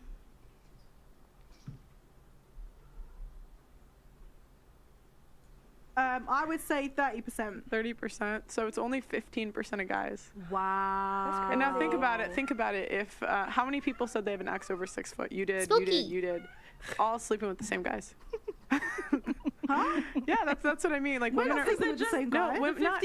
Not you personally, but women in general are sleeping with the same guys because 80% of women want 20% of men. 80% of women want 20% of men. Every time someone cites that, it's always from the OkCupid study. And Think Before You Sleep, Sean, he went over this in his own stream. He's better at explaining data than I am, but he went over explaining basically that people are really misrepresenting the data, because even within the data itself, the women and the men that were considered like average, they're not quite on par. The men tend to not really take care of themselves, and then the women do. And then it turns out that both the genders are kind of doing the same thing in messaging the attractive people. And yet people will take the data and say, oh, it's actually 80% to 20%. But they're misinterpreting the data. And let me tell you how bad it is, guys, with her and her sources and her statistics.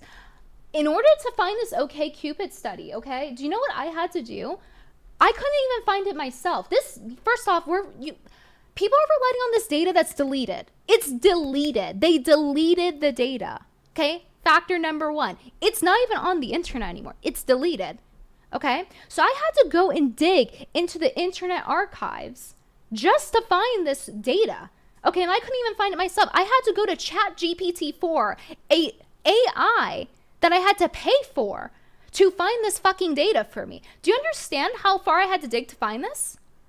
I had to dig so deep just to find this stupid study to look over to see what they're talking about. These are the women. They're taking care of themselves. And then here are the guys, not really giving a fuck about their style or appearance. I mean, the second guy is okay, maybe him, but like look at the first guy, look at the third guy. The third guy looks like he has a physiognomy of he looks like someone that's on a missing milk carton that abducted a kid. I'm sorry, but he does. And the first guy, he looks like is he at a frat party? He just got done drinking? Like, what is that hair? Like, this is for a dating profile? What the fuck? Okay, and so when you actually look through all of the data, it's not really accurate how they're representing it. Again, if you want someone who's more fluent in interpreting data because he actually has education for it, because he went to college and everything, go to Think Before You Sleep. Ask Sean. Look at his stream about it, okay? So why the fuck are people out here using sources? Like, it's what even Jordan Peterson mentions. Why are people using sources that I have to go through a fucking robot, an artificial intelligence, just to find this shit? That's insane. And not only that, it's from 2009. Like, not only is it not within 5 years, right, for it to be relevant, but it's so old that not only is it deleted, for God knows why, maybe they deleted it because they didn't like how it was being interpreted, maybe the data was wrong. We don't even know how many people they study here. They don't say. So it basically invalidates the whole fucking thing. They don't even tell you how many people participated. They don't tell you any of the numbers. So the data's already invalid. It's already not reliable. And then the comparison between the men and women aren't fair. They're not even in attractiveness at all. And then it's deleted, and from 2009, back when they didn't even have filters yet that could like change your face. They had filters in terms of coloration. They didn't have the ones that changed your face yet or anything. So that completely changes things too, because men can also abuse those features. So this is completely irrelevant. Like 100% irrelevant. You cannot use this data. There's no way for you to use this in good faith at all. You have to either have never seen the study and you're just regurgitating what everyone else says, or you're arguing in bad faith, because there's no way to use this. I personally don't even know a lot about reading statistical data. I know like the bare minimum, and even I can see that how unviable this is. 2009, dating has completely changed since 2009. Was Tinder even out then? I don't even think. Tinder came out in like what? Like 2014 or something? 2015? Online dating wasn't even as big of a thing. And we don't know how big the pool was at all. So this whole thing is just completely irrelevant. But yet it's used as a talking point so often, and usually to demonize women. That's usually what it's used for. Oh my God. God forbid someone wants someone fucking attractive. It's not like everybody in the fucking world wants that or something. Right, Spooky? I think he has the zoomies. But it's like, as if everyone doesn't have their preferences.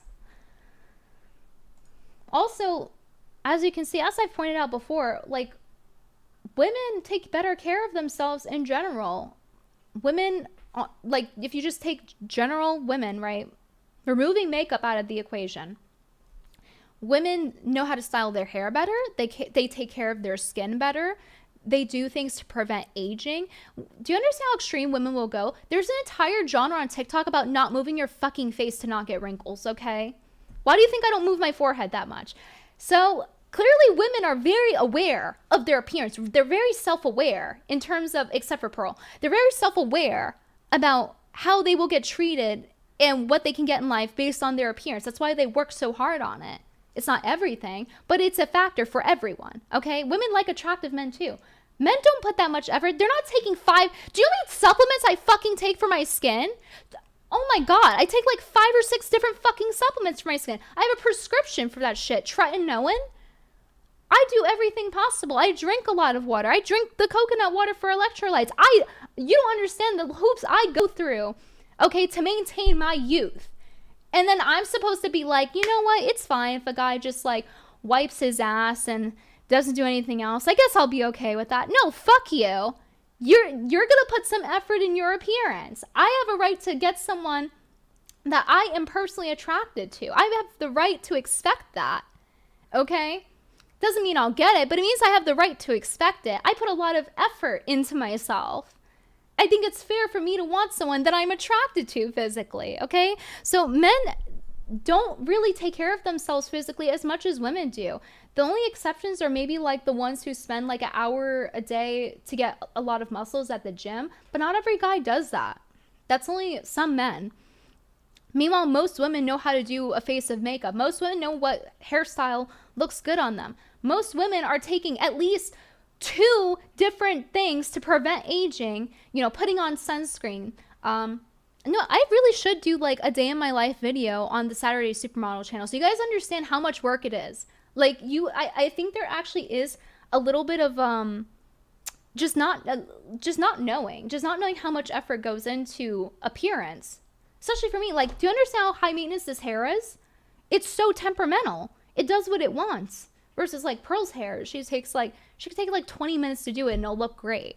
And meanwhile, she still does nothing with it. Meanwhile, me, I have to like detangle in the shower for 40 minutes, air dry it, then blow dry upside down with a diffuser for like 40 minutes. It's like, and cross my fingers that I don't have frizzy hair.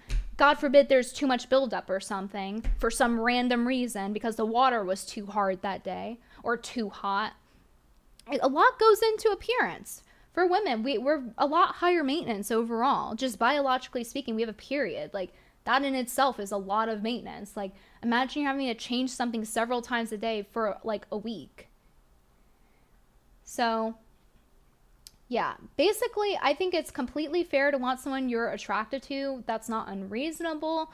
And men generally don't take care of their appearance as much as women. So that's probably why, if the data were true, which we don't know if it is because it's not reliable at all, as I explained, we don't know even like what the pool of people was that they tested, how many people.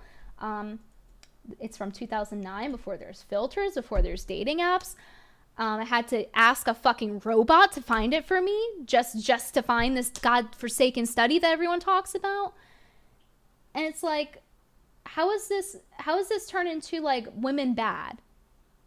Because they don't find men who don't take the effort to take care of themselves physically as much as women attractive, hypothetically. I mean, it's true, there are a lot of ugly guys, but like, hypothetically, I think that would be fair. If men took better care of their appearance, citation, maybe more women would find them attractive. Like learning their colors, learning what hairstyle looks good on them, working out, things like that. And then we know the other attractive factors too, our personality, and some women are, I mean, honestly, for everyone, having more money is a plus. So there's plenty of factors for what make women attracted to men. So, but no, that's asking too much. That's asking for men to have responsibility. Then that makes me a crazy feminist or something. Because clearly the only answer to hold women accountable is by holding them solely accountable for every fucking thing. Because that's masculine. To not take responsibility.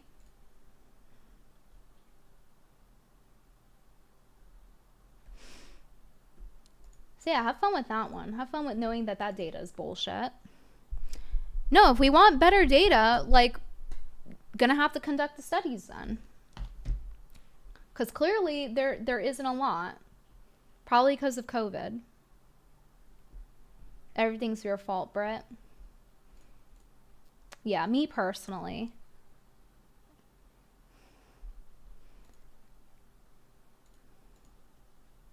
Anyway.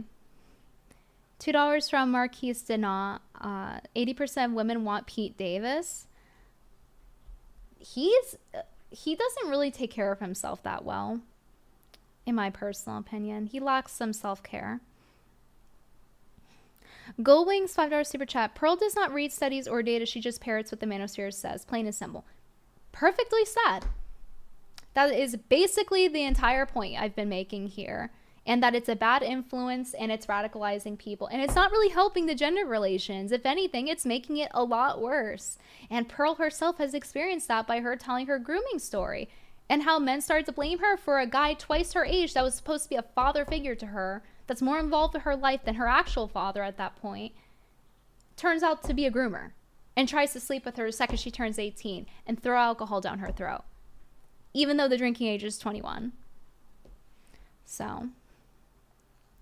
Real Femme Sapien 999 sent you a news source on obesity, but just to be a nerd, not to prove anything for your archives. I'm interested to know what it says, because where I got it from the most reliable place possible. I got it from the actual government, like of America, the actual government, and what they say in terms of overweight, obesity, and severe obesity. And then they categorized it. I put it in the video. They categorized it between men and women. So I think that that's pretty reliable data, but I will look at yours.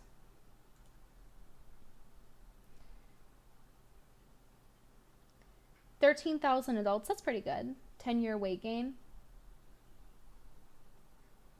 Also, stop eating like shit. You know, some of you need to have a corn allergy, so you start learning how to not eat like shit. You guys don't know how simultaneously good and bad you have it. Okay, I can't just go and eat a Reese's piece, okay? I'll die. Hector G, $5 super chat. I liked your AI pics on your subreddit. What happened to them? I don't have anything to do with my subreddit. There's a bunch of fucking degenerates on there. I was cheering when it was banned, because I was like, I've had personal information posted on there. People Photoshop porn of me. I don't consent to that. You cannot use my likelihood to make porn. It's because they know I'm anti-porn. So they do that, and they take my likelihood and try to turn it into something that I'm against. So I really didn't like that. And along with like the personal doxing and the intrusive stalkers that are on there, it's insane. So I haven't checked it though in a long time, so I honestly don't know what's on there anymore. But from when I last saw, like last year, I'm not involved with the subreddit at all. Like I actually don't even want it up.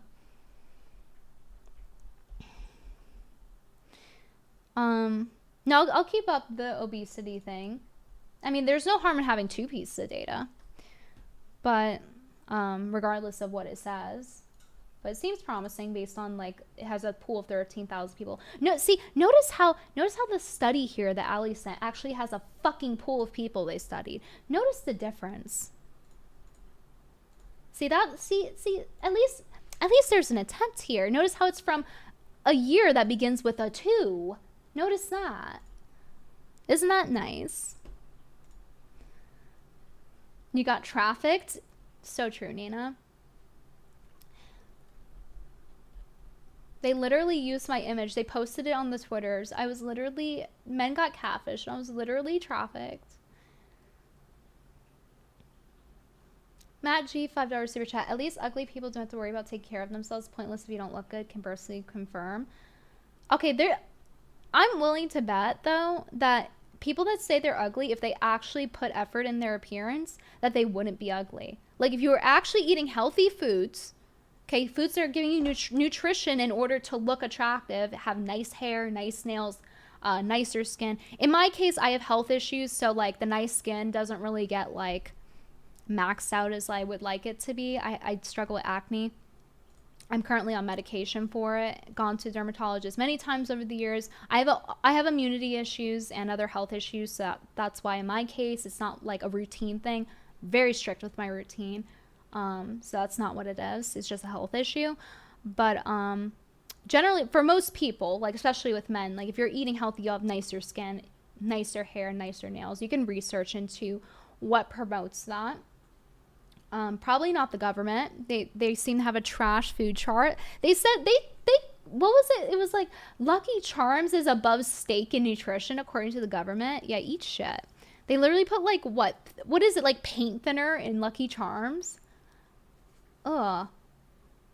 But anyway, like if you actually got a nice haircut that flattered your face shape, okay. If you didn't have hair, then you could go to a dermatologist and they can actually do something. They can actually prevent hair loss. If you guys didn't know that, if you go to a dermatologist, there's a pill for that for men. Anyway, do that. If you lost your hair, then just like is too much, then, you know, just embrace the bald. Work out, smell good, dress good, learn how to do that. I have a hard time believing that you would be a 5 or below. Like you can definitely realistically get a 6, become a 6 out of 10. And you're already, by being a 6 out of 10, you're already so far ahead of a lot of guys who don't even put effort into themselves at all. And like, even if you're short, for example, I know women like men that are taller than them most of the time, but even if you're short, you just find a girl that's shorter than you. Like, guys, for example, Lila is like 4'9" or something.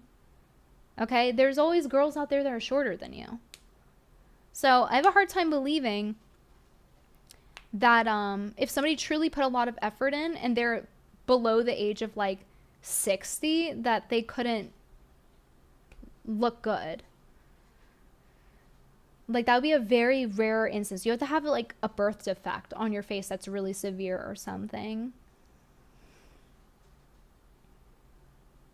So maybe you're just not getting the right advice. Ryan O Serious 1999 super chat. No, it takes two to tango, but the modern world's trying to convince everyone that is a nut is a bolt and a bolt is a nut. Hence why dudes are not men and ladies are wondering where they all went. Hint, the trades. I don't get the hint, but yeah, losing definitions to everything makes it easier to manipulate people. But yeah. Hector G5. Wait, I read that one. Let's see. $5 from Gold Wings. Pearl has Tourette's where she has to blur out dumb statistics. Oh my god. Let's see. By the way, thank you, Ryan O Serious, for being the king of the chat. Bow down to him. Lick his feet. Give him kissy on his butt. Through the internet. Sasha Lamora, $5 super chat. Right or wrong? Not me, though. I'm not kissing your ass. Chat will kiss your ass, though. Sasha Lamora, $5 super chat. Right or wrong? Brittany Venti is a total knockout. Yeah, sometimes people will be, like, will get knocked out because they think they just saw an alien. But other times, it's just because they think I'm attractive.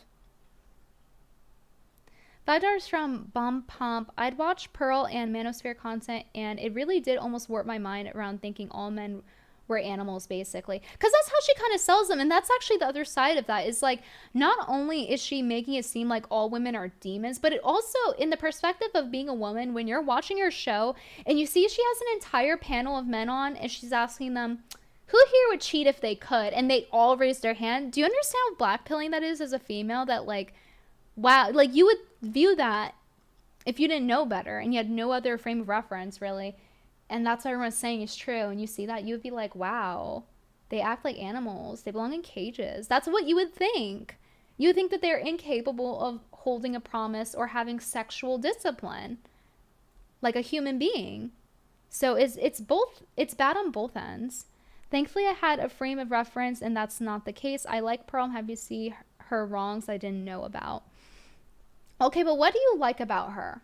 I want to know, because if everyone is going to say, here's the thing. If you're going to say, especially to the people who say, I agree with one or two things she says. Like, no, you need to say what the one or two things are, because they need to counterbalance. They need to outweigh all of the things we went over this stream and all of the things in the video. It needs to be something that actually proves she's a good enough person or has a good enough skill at something that outweighs her pushing that amount of immorality onto her viewers, onto people growing up who are going to grow up into doing this sociopathic behavior of cheating and being like, haha, well, I'm a guy, so it's fine. I make money, so it's fine.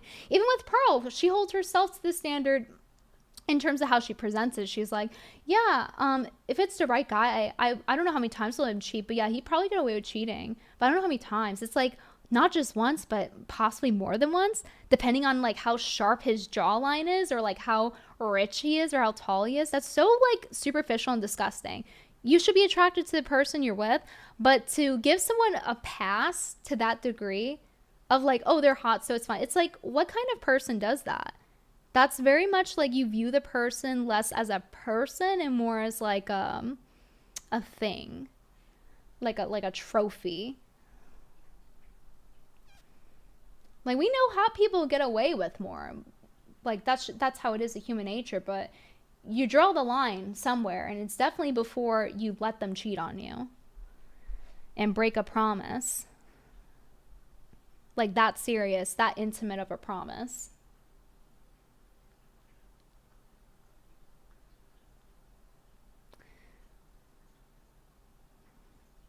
S'more, thank you for the $2. Maybe Pearl is desk motivated, like a certain someone once said they were. Oh, deek motivated. I thought it said desk motivated. Also, welcome back to Twitter and YouTube streaming Venti. Let's not remind him of that story.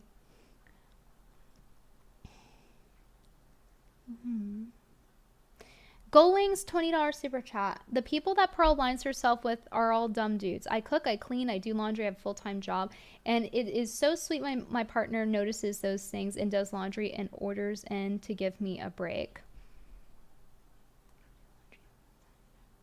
Well, people can work out their dynamic if they want to. If they want to be like the stay-at-home dad or whatever. Some people are those special cases.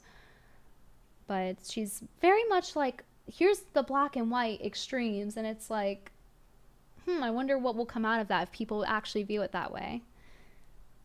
Almost like that's what creates radicals. It's a minority of people who have promiscuous personality type to begin with. I think it's a certain type of person. I think being, there's a multitude of reasons why someone would sleep around. Usually it's not a healthy one, though.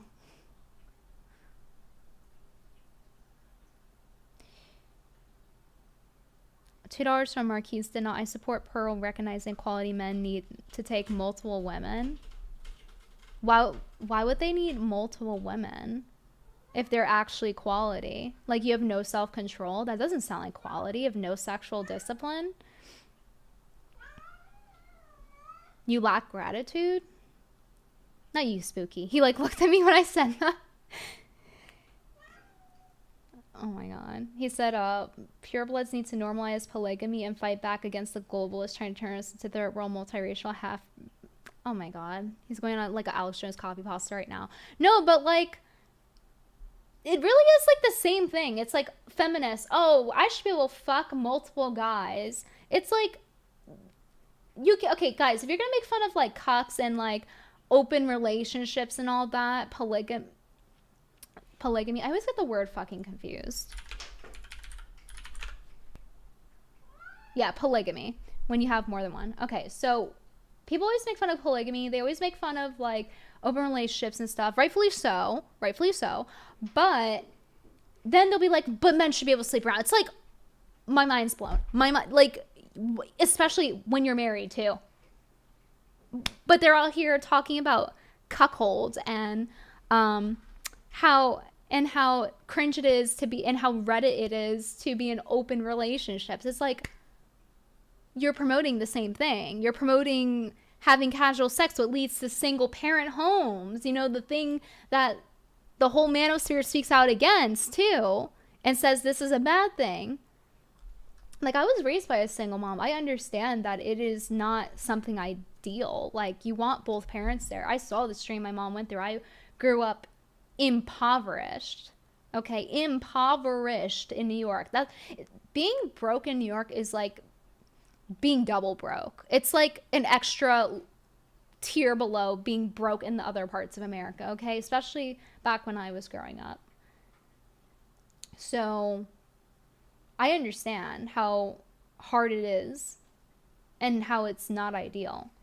So if you don't want that, if you want both parents, why would you therefore promote men sleeping around, or anyone sleeping around for that matter? Just randomly, just fuck whoever you want. Just because you can doesn't mean you should, guys. Yeah. Women can sleep with men anytime they want, but do you see them going around? I'm sure you see some of them going around, but if they're in a relationship with you and they're in a committed relationship, do they get a pass because they can? Why do guys who make a lot of money, why should they get a pass? It's up to you as an individual if you want to do that, but I'm not giving them the pass. I don't give a fuck how much money he makes.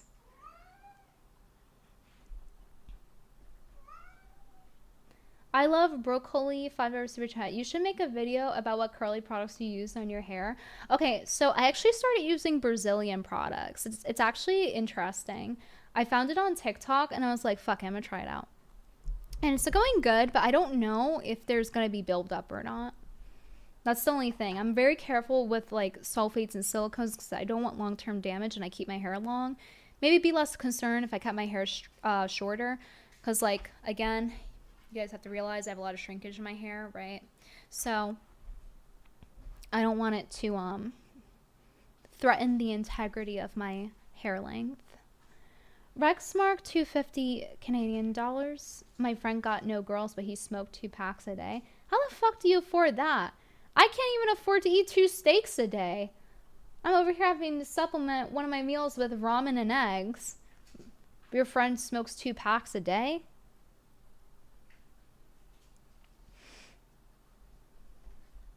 No, really, it's gotten that bad. I remember my friend, she was on, not keto, but like carnivore, which is like the more extreme version.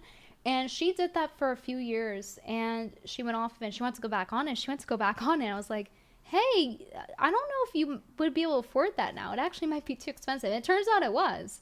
It's literally too expensive to go on carnivore diet anymore for the average person. So you're having to supplement for carbs and take protein shakes instead, basically. And then it's not carnivore if you're doing carbs, so.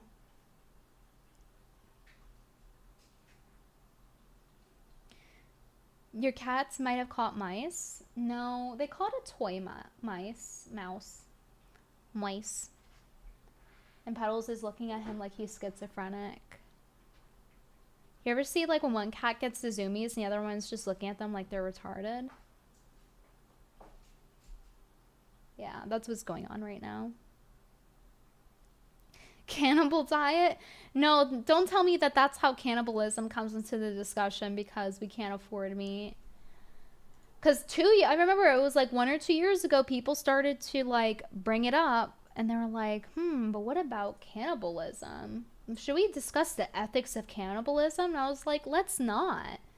Is that what you want? You want cannibalist bars next to your child's school? Is that what you want? Why is this even a topic? It's like, this is the problem with postmodernism. It's like, maybe some things we already figured out. Maybe you don't have to keep fucking questioning it. As a man with Nigerian hair, what products should you use? You should test your hair porosity. You can look it up. It's a test where you have to do it with a clean strand of hair, and you get water and you see how fast your hair sinks after a couple minutes, and based on where it is your hair porosity, and then you look up the products for hair with that porosity. So hair with low porosity would get this product, this type of product, because some people have like more watery products and other people have heavier ones. If you have African hair, I would suspect that that's a heavier one because it's more unmanageable, like how my hair is. My hair is African curly hair. So usually things like shea butter are good for that. And to be honest, I don't even know what the fuck is in this Brazilian one I got, but it's working. So apparently Brazilian products are where it's at for curly hair. And it's because their default hair, I think, compared to like America at least, is curly hair because so many people there are mixed. So there's a lot of people there with curly hair. Like, I would be normal there. I wouldn't have to deal with the same fucking you look like Howard Stern joke from Clitler every day. If I were in Brazil, they would just be like, wow, my goddess. That's what they would say. But in America, it's did you know you look exactly like every other person with curly hair ever? Like Howard Stern and Carrot Top. Did you know that you're literally Rick James? Why? Oh, because you have curly hair. It's like, I wish you guys knew how fucking stupid you sounded. Dan, do you know how fucking stupid you would sound if I were like, oh, you have bald head? You're literally like Bill Burr. Oh, you're like Dwayne The Rock Johnson. And just start listing out every bald person. Or like, for those of you in chat with straight hair, and be like, wow, you're exactly like what's his name? That's like wearing the dresses. Male actor wearing dresses. The one that like all the mentally ill ladies get wet over. What's his name? You guys know who I'm talking about. No, but like, oh, you have straight hair. You look exactly like Pete Davidson. Wow. Yeah, Henry Styles. Oh my god, you look exactly... Are you Henry Styles today? Your hair is like straight. Oh my god. It's like, I don't do anything for it to look like this. This is how it just looks when it's well kept. Acting like I did something. Oh my god. You have nappy hair. You're exactly like Kanye. Did you know that? Like, shut the fuck up. Oh, you're bald? Oh my god. You know who else is bald? Tim Pool. No, it's like when you tell the family member that you like Japanese things, and then they give you like a Chinese 99-cent store fan. It's the same energy.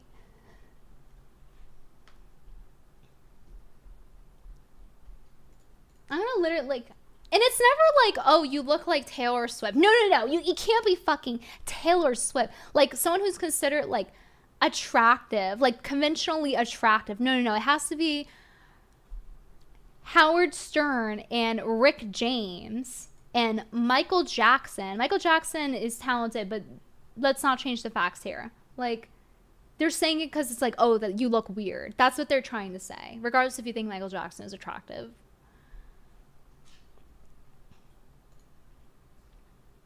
Dalai Lama. Oh, I heard about the news with him. He told some boy to like suck his tongue. Like, I don't even want to like play it on stream because I just got out of a strike, but that's really fucking creepy. I don't know if there's any context that could make that okay. Like, oh, he had a snake bite on his tongue. He was just asking the boy to suck out the venom.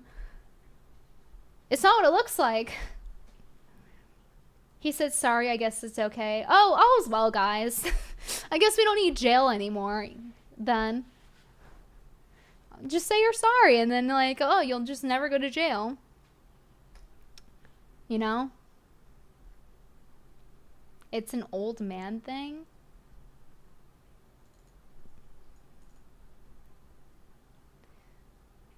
Sasha Lamore, $2 super chat. Jerry curl or Afro sheen? Let me see. Jerry curl. Oh, the like concept, the permanent wave hairstyle. But that's not like on purpose. It's just how my hair naturally looks. And then I get compared to this. It's not fair. And they're not saying it because like, oh, it's cool. Like, yeah, like obviously Michael Jackson looks good with it, right? Like obviously it like fits him. Right? But that's not what they mean when they say that. They're saying it in a way of like, oh, it's weird. Like, it's in a bad way. The bad kind of weird. Not like Zooey Deschanel weird. It's like, I don't know. Who's a creep in Hollywood? I need to think of a creep in Hollywood. I'm going to literally type creeps in Hollywood. I should ask ChatGPT. Okay, that's not the kind of weird I'm talking about either. Or like Bill Cosby, or not that one either. I like how I type in creepy and they're just giving a bunch of basically criminals.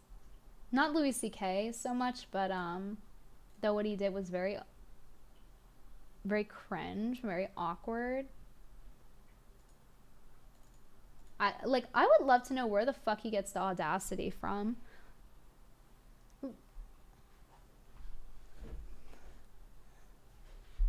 Like, even to be like naked around the person you're supposed to be naked around, like someone you're in a relationship with, even for me, I will be shy about that. Like, I don't know, like even like certain aspects of that, of intimacy, is like around someone else.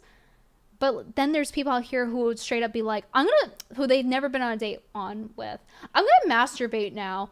And then like they just whip out their dick and start like, what the how does that happen? How is that possible? Where are they getting the audacity from? And where can I get some? Because I just want a little bit of that audacity. Like, I don't want anybody seeing my body.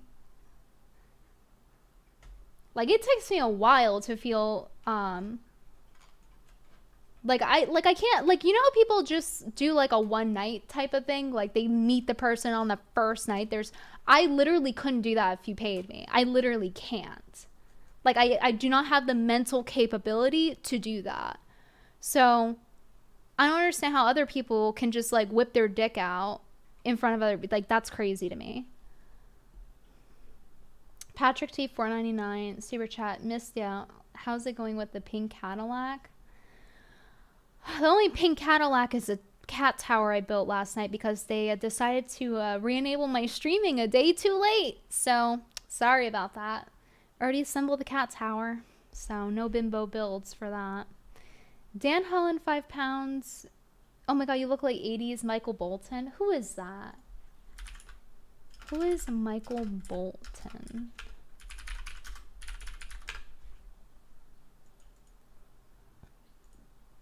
This one? I mean, he kind of looks like a Palomino pony. You know, it's a little bit of an improvement because, like, I could see, like, oh, you're saying, like, majestic. But, like, the thing is with, like, Michael Jackson is people view him as weird. So, like, I feel like you're calling me weird because he has a weird style. Even though he has iconic style in some aspects. But people still view him as weird. So, like, at least I could be like, oh, you're calling me, like, a Palomino pony or something. Now, 90s Mariah Carey is on, like, the nicer end of the ones I've received. It's funny when people say that I'm 90s Mariah Carey because my mom always got called Mariah Carey. Because she's, like, light-skinned black. And she always had, like, the blonde straight weave. So people call her Mariah Carey. She did kind of look like her, but in my opinion, I think my mom was prettier. I don't have a good photo of my mom. All my stuff was, like, ransacked. So I don't really have much.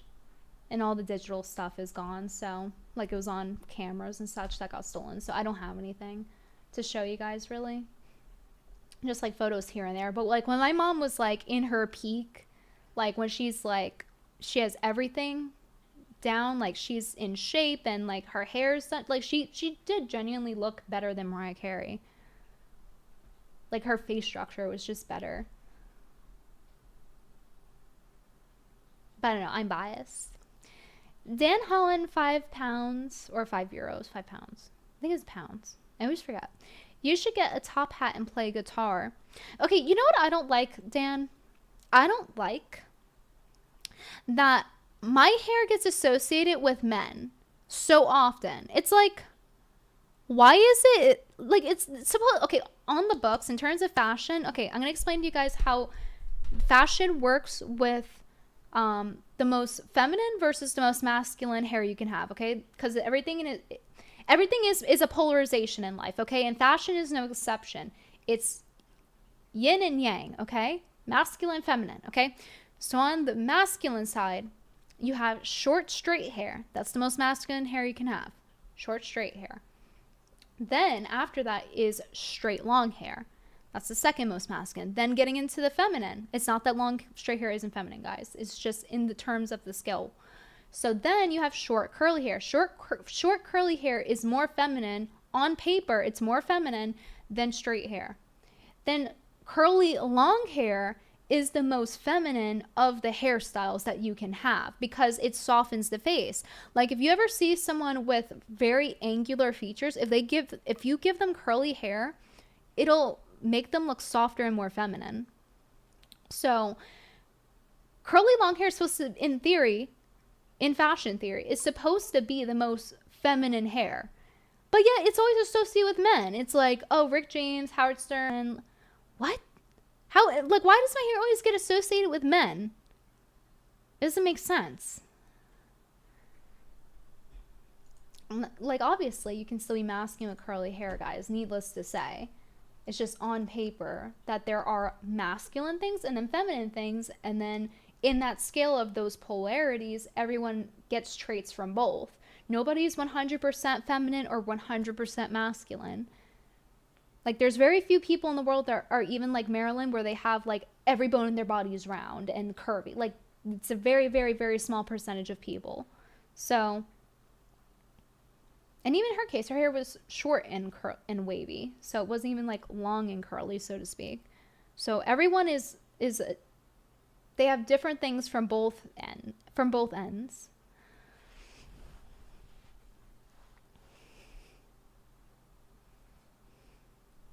Obviously, some things are worth more feminine points or masculine points than others, though.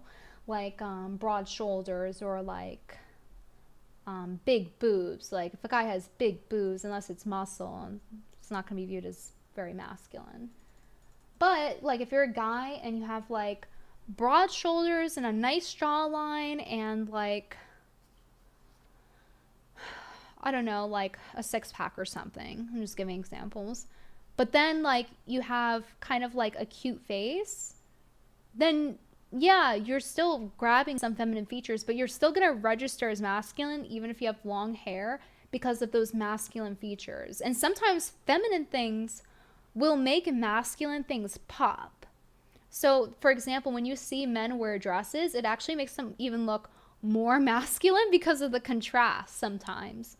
Like, it looks weird to some people, but it brings out their male features more because it's like such a contrast. So you'll see women wear male clothing and the same thing happens. Like, for example, Tomb Raider clothing, that's male clothing, like cargo shorts and a tank top.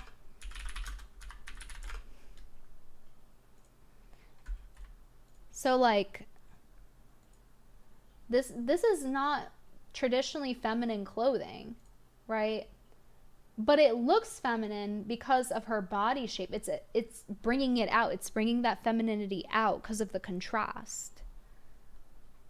So it's interesting how you can utilize the opposite end of the spectrum to bring out things that you like in yourself. Now, I wouldn't say the way to do that is to wear a dress as a man, but I digress. You can still do it. But if you're a guy and you have like long hair but then narrow shoulders, yeah, you're kind of like, you're gonna present more feminine. But I think it's interesting how a lot of things, how life works in terms of polarities, and you'll see repeating themes and everything. It's like you have to learn how to learn things, essentially. So you think hairstyle is attractive? No, I don't. When did I say that? I didn't say that I found men in dresses attractive. I think that's like ugly. I think that's ugly. Why?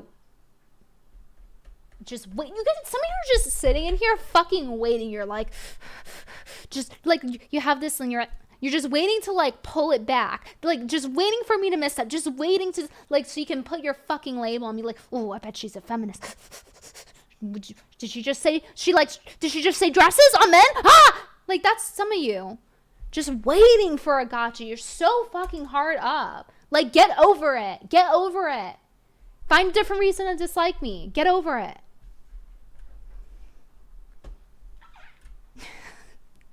Like they try so hard.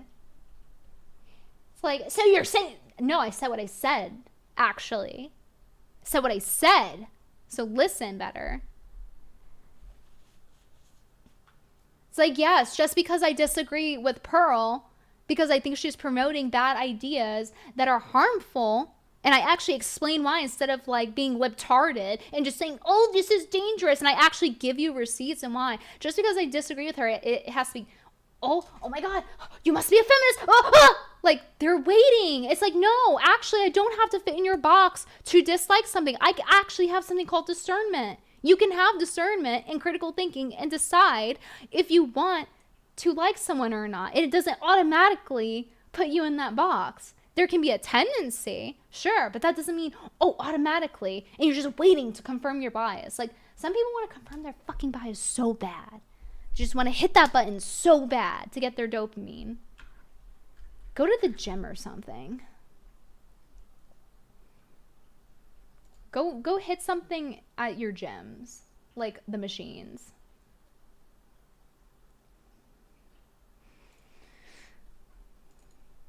I hate the cult mindset, this cult mentality. We really do need more people with the gift of discernment. There really is a huge demand for it right now in our current marketplace.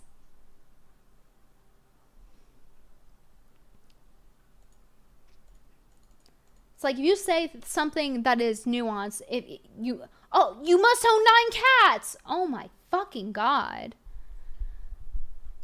It's crazy out here. I swear to God, guys, even when I own one cat, even when I own Just Petals and Rain just died, people are like, you're a cat lady. My fucking cat just died young. Oh, you're a fucking cat lady. I have one cat. No, for real. It's whatever confirms the vibes. I remember when I was 22 online and I did a photo shoot. And it was just a normal cutesy photo shoot. And like nothing lewd about it, nothing like that. And I remember seeing like a couple people being like, dress your age. Well, I was wearing a tennis skirt and a baseball top, by the way. Dress your age. I was 22. I was dressing my age. Dress your age. And they said, oh, you hit the wall. It's like, no, now I'm not going to take anybody seriously. No, because people were telling me I hit the wall at 22. No, you think I'm going to take you seriously now? No, I'm not. Now I'm going to never take anybody seriously on that. I'm serious. Dress your age. My fucking God, it literally was.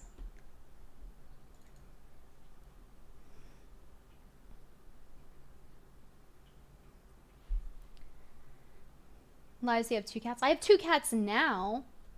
Now, after 6 months of having 1 cat, or however long it was.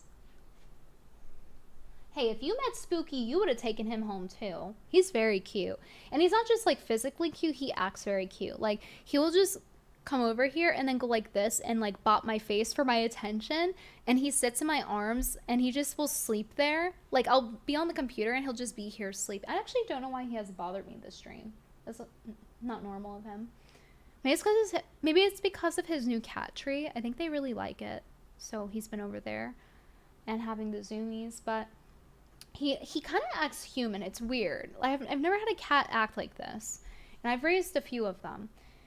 He, like, almost, like, talks to me. Okay, maybe I am a crazy cat lady.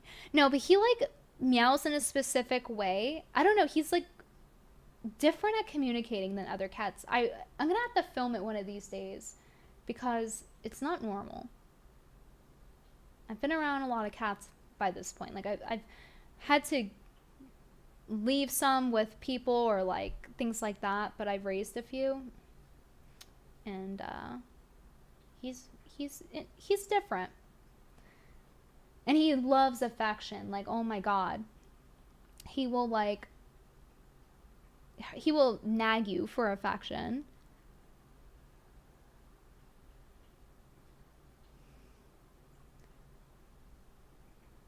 I've had vocal cats before, but not in this way. And he's smart in his own way too. Like, okay, I'll give you guys an example of what I mean by he doesn't act like a cat. So if I let him in my room and I'm laying down and if I have my laptop on my bed, he's learned how to turn my video off. Like, I'll be trying, because I'm big baby and I don't sleep in the dark, okay?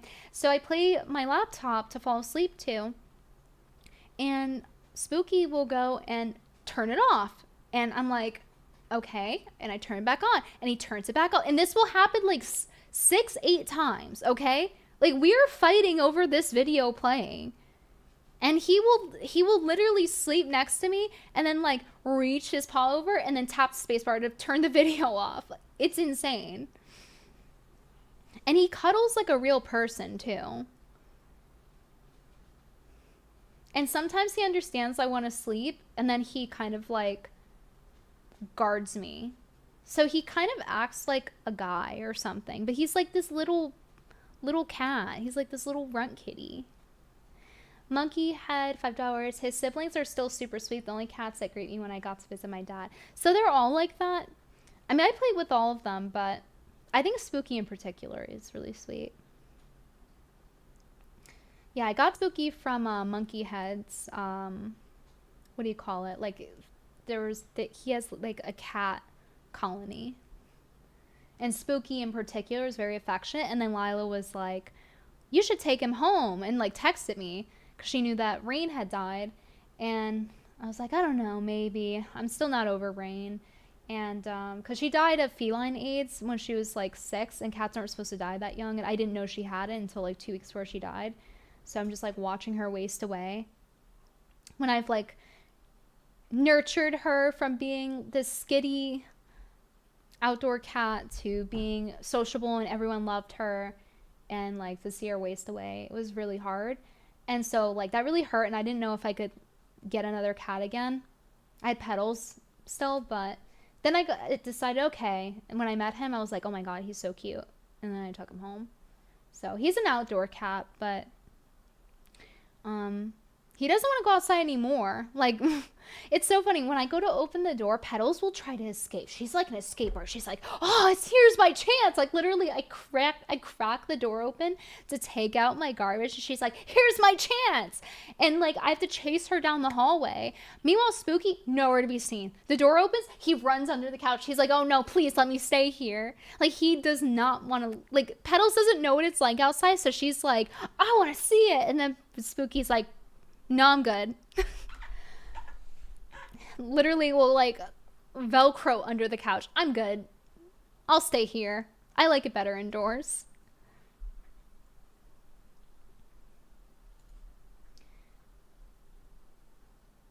Brittany needs a man. Stop being weird. Pick one once and for all. Who's gonna break the news to him? What is this video? I have zero sympathy for women. That Pearl made. What is this title? What up, guys? Welcome to the Just Pearly Things YouTube channel, and welcome. No. She's not gonna flat iron that, is she? Not the... Oh, no. This is giving me, like, PTSD. Like, when I used to straighten my hair, when you have curly hair, you have to use so many products to get it straight because you have to moisturize it, but then it can't be too greasy. But it ends up usually being too greasy anyway because you use hair protectant and then all this other shit on your hair because it's a lot harder to straighten my hair than it is her hair. But, like, it's giving me flashbacks to when, like, day 5 and you don't want to wash your hair yet and you have to, like, re-flat iron it because it's getting curly and then you take the flat iron off and there's just grease all over the side of your flat iron. To be 15 again. This is what's giving me flashbacks to when I was 15 and I had the like literal grease on the side of my flat iron. Like you'll get literal like brown spots on the side from the product burning. And then your hair looks like dirty.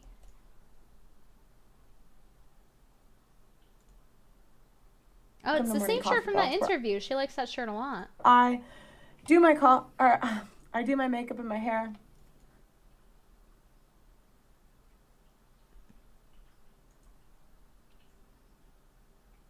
You're not fooling anyone. Sometimes I drink coffee, and I tell you about my life. Before I start, don't forget to subscribe to the channel and ring that notification bell. That way you're going to be notified of my daily videos. Like the video on your way in.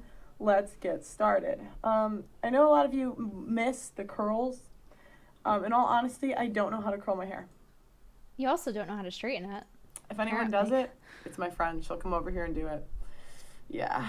Unfortunately. Your friend did you dirty like that? Oh no, let me show you guys what curly hair is for her. You need to have the context for this. Some of you probably already saw from the video. I am not. But let me pull that up for you guys real quick.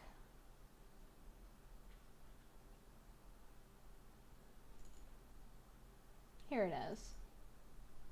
So from her TikTok. So a lot of the wives are triggered on this. Like, your friend did you like this? Like, her hair it literally looks like it was, like, I don't even know how that happened. It looks like it was, like, super glued. That's the one where she has the naughty stain. But yeah, like, that's no friend of yours, Pearl. If she did you dirty like that, I'm sorry. That's not how you style that. There's no volume in your roots at all. That's smart when it comes to hair, makeup, whatever. I need to get better, though, because I am in entertainment, so whatever. All right, anyways. So true. So. Like, why doesn't she just have somebody teach her? She has so much money. Her dad pays her bills. The most common, I think, criticism I get is that I'm either playing dumb, I am dumb, and I have no real depth to my opinions. So I want to tell you about the opinion I don't feel bad for women and where that opinion came from and why I Creative and original. think that. So in life, and myself as a woman, I've made choices that have had certain outcomes. And every outcome that I've had is my own fault. And I have to say that I've had a choice in that. Now, as a man, what choice do you have? Now, you either deal with women or you don't deal with women. Those are your only two choices to be safe. Now I know what you're thinking. Well, just pick the right girl. I want to tell you about an interview I did yesterday with this. Okay, you know what? She's going to talk about that interview she talked about in the other interview we played earlier. I love how she's like, oh, you know what? If it were just as easy as picking a girl, this bad thing would have happened to this guy. Okay, where was that energy, though, when the single moms were on her show? And she's like, well, like, being a single mom's your fault, and da-da-da-da-da. Even if it's, like, the guy fucked up. Oh, well, you know, you picked him, it's your fault. Have some responsibility. Why can't women be held accountable? But when it's the guy, it's not that simple. Men can't just pick better. Oh, don't you understand? They're victims. It's impossible for them to pick better, like a human being with critical thinking. Like, I swear to God, she just spits in your guys' face sometimes, and it will go over so many people's heads. Like, she will just, I remember in one interview, guys, she was talking to, I think it was like Brittany Renner or something, and she was like, Brittany Renner's like, I want a guy who appreciates the sunset, or something gay like that. And gay isn't happy because it's a rainbow sunset. Anyway, so she's like, I want a guy who is really gay and like appreciates the sunset or whatever. And it's like, okay, so you like want someone who appreciates like the beauty in life, right? That's essentially what she's saying.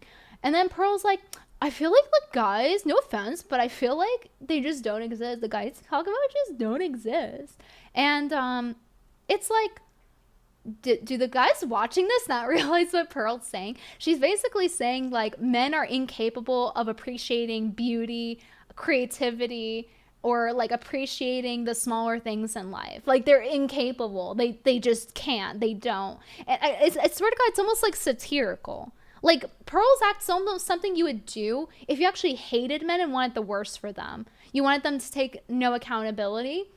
You wanted to make them into victims, make them weak, not make them masculine, tell them the wrong thing. Basically, make it so that they can't get women, fearmonger them into not getting with women. This is what if I hated men, this is what I would do. This is what I would do to ruin them. So it almost makes me think it's satirical, especially when her take used to, from when she started regurgitating manosphere talking points.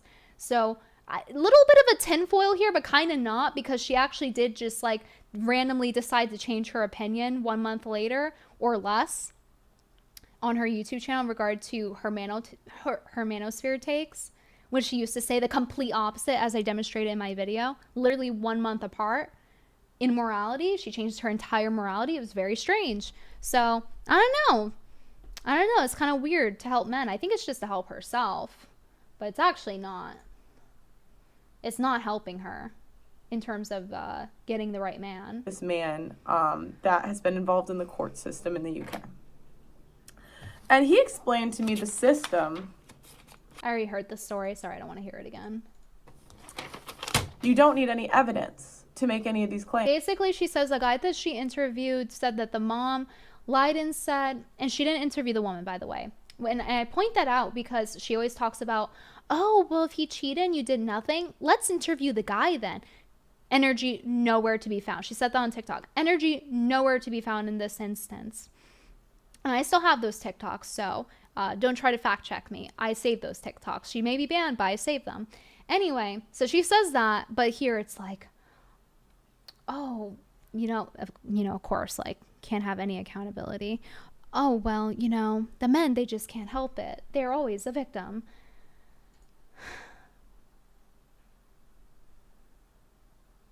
But basically, it's not to say that that situation wouldn't be bad, hypothetically, if it's true. I'm just saying, like, when she said, oh, women, when the guy cheated, like, did you ask him why? Like, maybe you did something wrong. Oh, you didn't do anything wrong. Let's ask the guy. It's like, okay, but how come in this, from what I've heard, maybe she did interview the woman, but it doesn't seem like it based on what I've heard her talk about this a few times now. She just interviewed the guy, and he's saying that the woman lied and said that he abused her to take the child away. And it's an Arabic couple. So there's a cultural difference there. And so that could be a factor too, in terms of like how people might act within their own culture and raising their family. I don't know. I don't have too much experience with that. But she basically just interviews him, from what it seems like, and doesn't interview the woman. The only reason I bring that up, the only reason is because she said, oh, well, let's ask the guy whenever a guy cheats on a girl. Out of the woman's control. The guy is choosing to cheat and break the promise of the relationship, to break that trust, to lie, to not be masculine, to not uphold his word, to not take that responsibility and just instead be a coward and cheat. And then it's like, oh, well, you know, but did you contribute anything for that to happen? It's like, then where's that energy for this? Why is it like automatically, oh, I'm going to 100% believe the guy? It's like, you need to be fair. If you want to be taken seriously by people who actually have a brain and have discernment and are watching you and are watching the spectrum of things you're saying, for them to take you seriously. So that's all I'm saying. It could very well be that the woman lied about him abusing and is dragging him through the mud and made him not be able to go to his own house by lying and say he abused a kid or her. Totally could be the case. Women are very capable of harming people as well, even if they're 4 times weaker than men. Still capable of it, still capable of lying. But it's funny how it's, oh, but let's ask the other party when it comes to the woman, the guy doing something to the woman, but when the guy is saying that the woman did something to him, oh, we're just going to take his word for it. It's really weird how that works. But you can see in my video on a that Sherry balance blamed of women for cheating. probabilities. So, what happens next? Let's say he doesn't pay the child support. He could either go to jail or they just take it out of his bank account. They just take it. Now, and if he reaches out to his children. Oh my God. And if he reaches out to what his are you doing?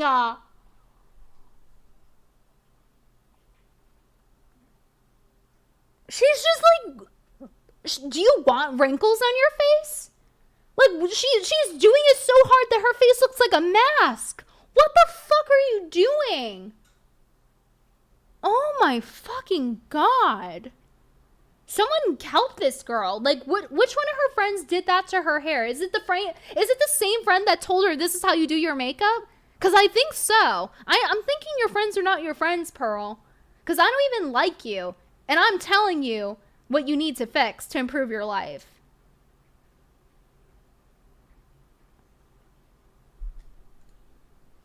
Dear. Children.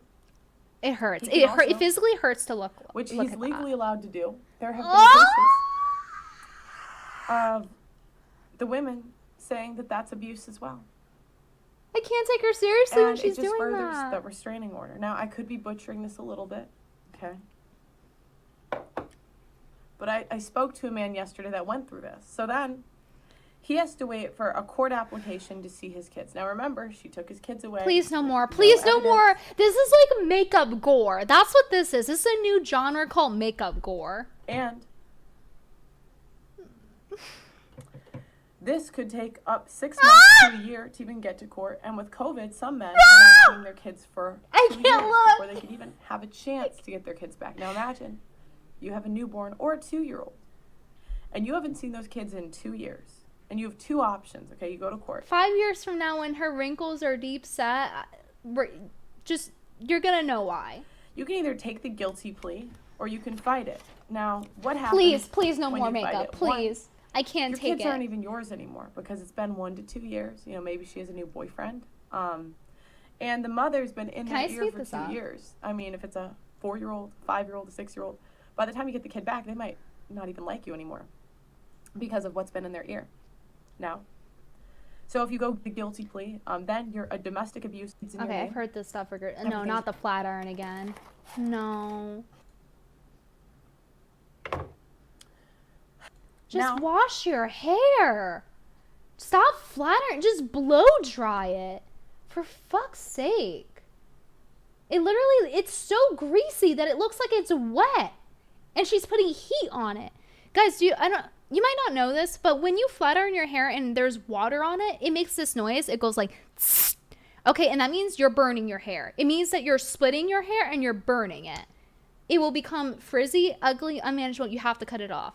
So look at how wet her hair looks from the sheer amount of grease, right? And she's putting a flat iron to it.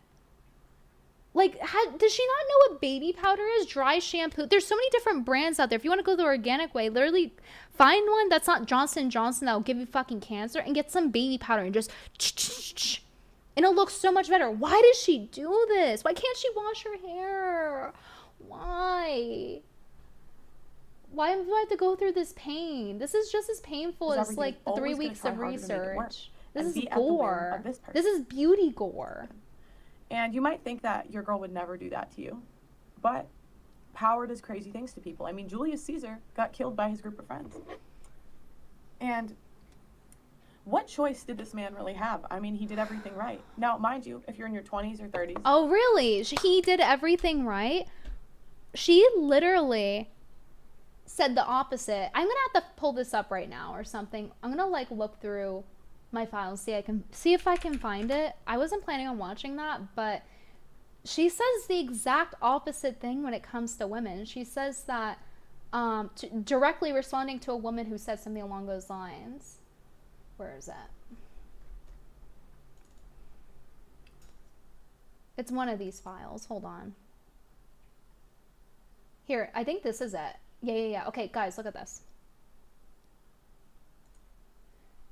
The TikTok says, "I'm sorry, but I did it all right and he cheated. There's no excuse for cheating." And this was her response.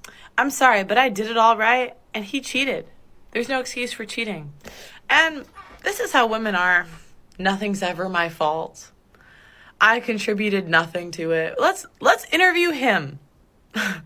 Let's bring him on and see what he has to say. I guarantee there was something you probably didn't do right. But this is how we live in a world of delusion. I did everything right. Like, come on. So that was her attitude for a woman saying that her man cheated, she did everything right. But now in this video, she's like, oh, he did everything right. What happened to that energy? Why didn't you interview her, huh, Pearl? That's interesting, huh? Do you see why I can't take her serious? You could rebuild. Now it's believe all men, 50s, right? 60s, 40s.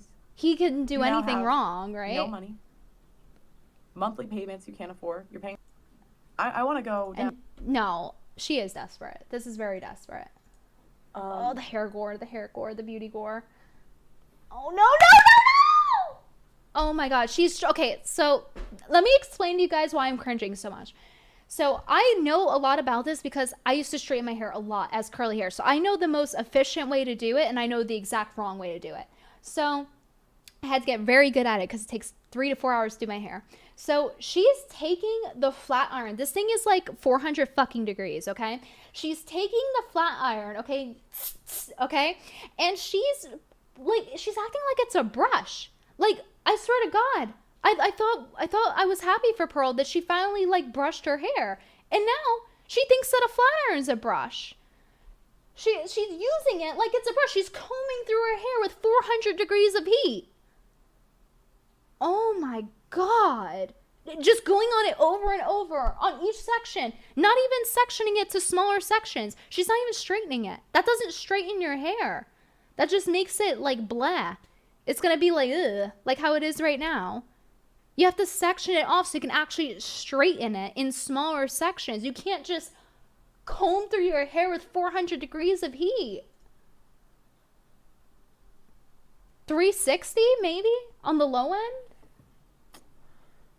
I Are you even using heat protectant? 20 years and to provide for my family, and as a thank you, she took the kids. And it's funny, not funny, it's actually really sad. But it's interesting that a lot of times the women in court will come forward and say, oh, he was never around because he was working. I thought that was a good thing. So when guys say just marry the right girl, people do crazy things when they have power. Wow, it's almost like you should also say that for women when men screw them over too. But no, we can't be reasonable here. And the issue is that women, as shown, have so much power that is just unchecked. Again, And if you want any receipts, rewind the stream and watch the Pearly Things video, the Pearl Crabs video I made this week. Incentive for anyone to fix this problem is what I'm learning, because why would you? The politicians will lose their jobs. The child support group will lose their money. The women's groups would go out of business. The lawyers would lose their clients. Okay, we're more going this route. fear-mongering. I'm sorry, I can't take her seriously because clearly she's not... She said at the beginning people always call her dumb or like she's malicious, and I can see how they came to that conclusion because like she just continues to say things that are directly opposite to what she teaches, or she'll embody the thing that it makes her hypocritical, does the opposite, and then like just straight up on camera, like to the point where you could just guys, it's to the point where I can literally just find the files that correspond to every hypocritical point on command, live on stream. That's how bad it is. That's how much of a broken record she is. I'm able to do that live on stream. This is insanity, and this is supposed to be taken seriously. Like, you do not want this woman promoting men's rights because she's not doing you a service. She's doing you a disservice. She's discrediting every point that she could possibly make, even if she did make a good one at this point. Mascara stain? What are you predicting? By going and oh no! Oh no! Oh, she did! Oh no, it's bad. That's really bad. It looks like she has a black eye. We're going this route. By going, and the sad part is the guy I talked to didn't even legally get married. I'm gonna cry. He thought he avoided the risk by this not is legally horror. getting married. He just did the No, religious stop. ceremony. Just stop. Just put the flat iron down. Just You have a kid, it's not your put the flat iron down. Your kid, it's her kid. You don't need to do this.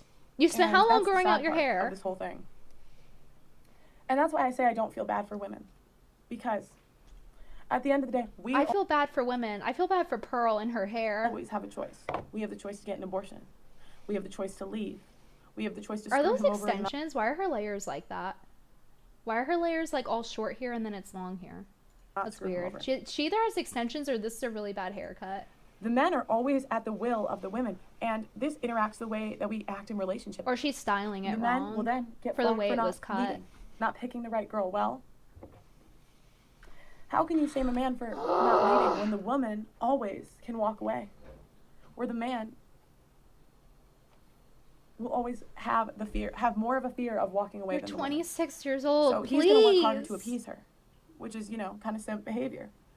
Why do you think we have all these phrases, happy wife, happy life? Because men are in prison, a lot of them. They're in these prisons where they don't sleep with their wives, and if they leave, they lose everything and have to start over. And, a lot of young guys will criticize the older men. I thought it was the flat iron again. I was about to have a mental breakdown. Because, I understand how hard it is to grow hair and how long it takes, and her just, throwing it all away, just, brushing through her hair with the flat iron that's, 400 degrees. So, oh, that was a close call. I thought it was the flat iron again. It's just the brush, guys. It's just the brush. Maybe it'll, migrate some of the grease through the hair, because I don't think a lot of young guys realize how bad it is. So, that's why I don't feel bad for women. That's why I have no sympathy. That's why when I go on shows with Destiny and he says, oh, well, women have it hard too. Well, I don't know if women's hard of... No because empathy. Even if women have Zero it hard, empathy. Okay? Even if we get... This is very, happens, we can at least pursue it to the fullest extent of the law. This is very, sociopathic. She has no If empathy. A woman takes everything and his kids, there's no consequence. None. So you can't tell me that women have it harder. You can't tell me but women, because... Oh my god. Okay, guys, what happens? What happens if... Okay, bam, men have it harder. Now what? Now what? No, tell me, now what? Are we going to give them fucking compensation? What, are we going to have state mandated girlfriends to suck their dick? Like, what do you want? What the fuck do you get from that? What do you want? Okay, wow, men have it harder. Now what?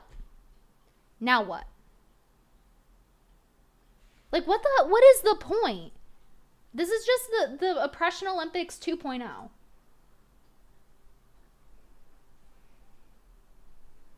At the end of the day, the men have to go through this. Is she done mutilating her hair? And the women will always have systems to back them.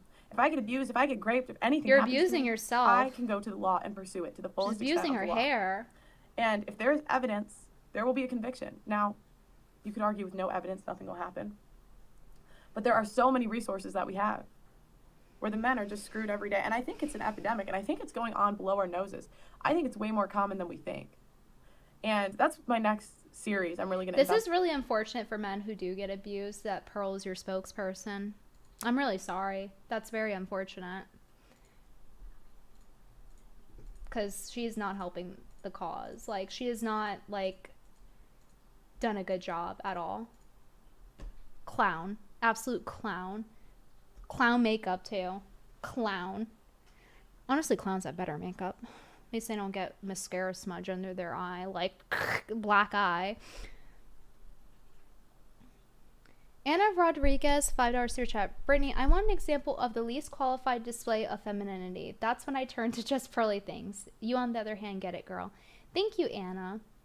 Or Anna. Is it like the fancy way? Like, it's like Anna, but like you're exotic. You're not like those other Annas. You're Anna. Or like turn it up a notch. Anya, right? Like, I don't want anybody to come for me for my hair. I have to work very hard on my hair. It's very high maintenance. There's nothing I can really do about it. She has the easiest maintenance hair in the world. She literally has like plain hair privilege. Plain hair privilege.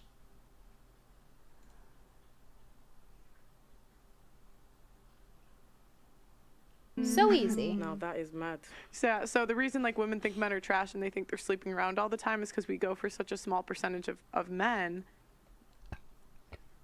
Yeah. Brittany, please roast her outfits. I'm begging you. I already did. I don't know. Does she have somewhere where she like posts her outfits or something? No, because like I actually have an excuse if my hair looks like shit. It's like impossible to fucking work with. If you have plain hair privilege, you're not getting the benefit of the doubt there. Absolutely not. No excuse.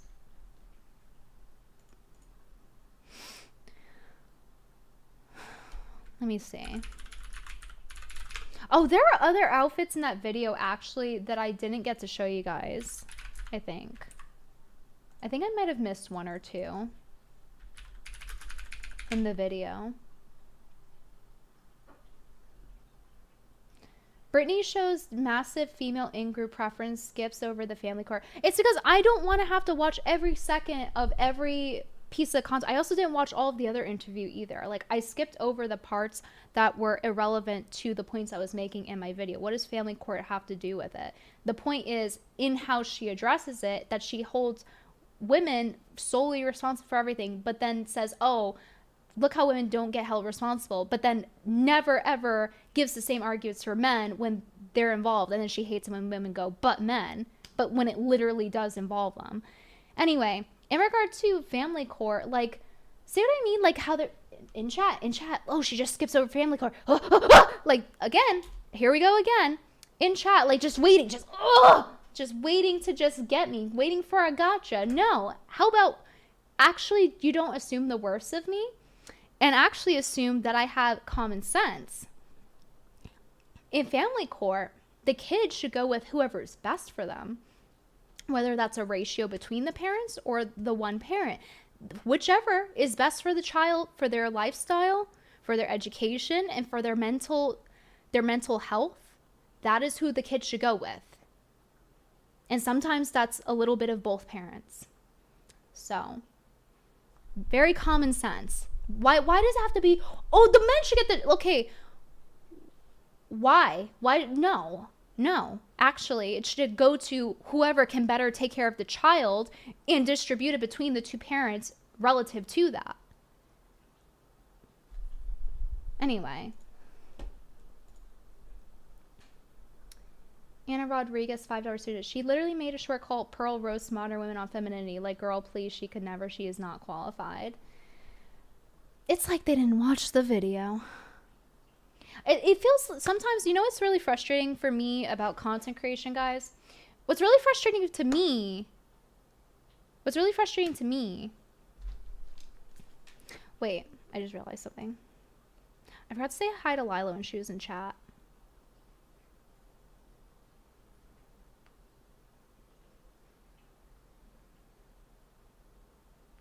I think I forgot to say hi to Nina too. I said hi in my head.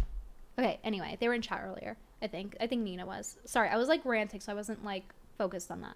So basically in her whole thing is like, oh, you need to be feminine, you need to be attractive, you need to know how to cook. Meanwhile, she's flat ironing grease out of her hair like it's a brush. Like, please spare me with your retardation.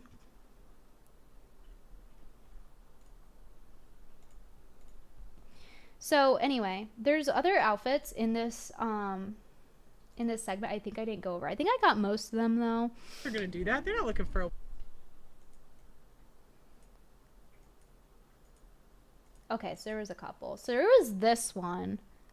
Like, do you guys see what I mean when I said this stylist did her dirty? Why everyone gotta do her dirty?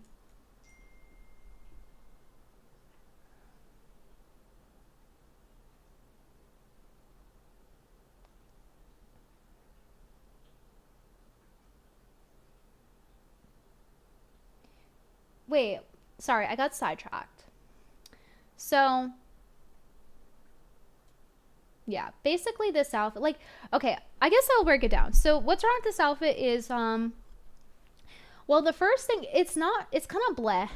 You look at it on her and it's not really bringing out much. Like, sure, you have that one color in there that's kind of similar to her hair, but it's mixed in with all these warm colors that aren't really like, it's like, okay, it's like, ugh, I guess, you know? They put her kind of in the, I say they, but really he's the stylist here. So, in warm color palette, but like, and that was Allie who was in chat earlier, by the way, on the left, who gave the study. He puts her in a warm color palette, but has cool skin. Like, you can see the pink coming from her skin. She's so white that she's almost translucent, you know? She has very, very pinkish white skin, so it's the complete opposite of the color wheel. Like, these colors are something to look at on me, and I'm on like almost the opposite end. I lean warm and I'm soft. I'm a soft autumn. She's more like a spring. She's on that side of the color wheel. It's hard to tell over the internet for sure, but she is definitely cool toned. You can see it, and there's some warmth from her hair. But that doesn't mean, oh, we're just gonna throw her in all these warm colors all at once that are everywhere. And then like the shape of it, what is that? Like, it makes her shoulders look like Y. Like, you know when bodybuilders work out to have that Y shape? That's what the dress is doing to her. It's not flattering her at all. Like, look at all this extra material here. This is not a good decision at all. This dress, you know when you like leave chocolate out and it melts everywhere? That's how it kind of looks on her. Like, the shape of it too. Like, it just looks like melted caramel and chocolate, like a Reese's you left out. I hate it. And you want to know the worst part? Start after our You want to know the worst part? This is probably one of the better outfits in the video. That's the worst part.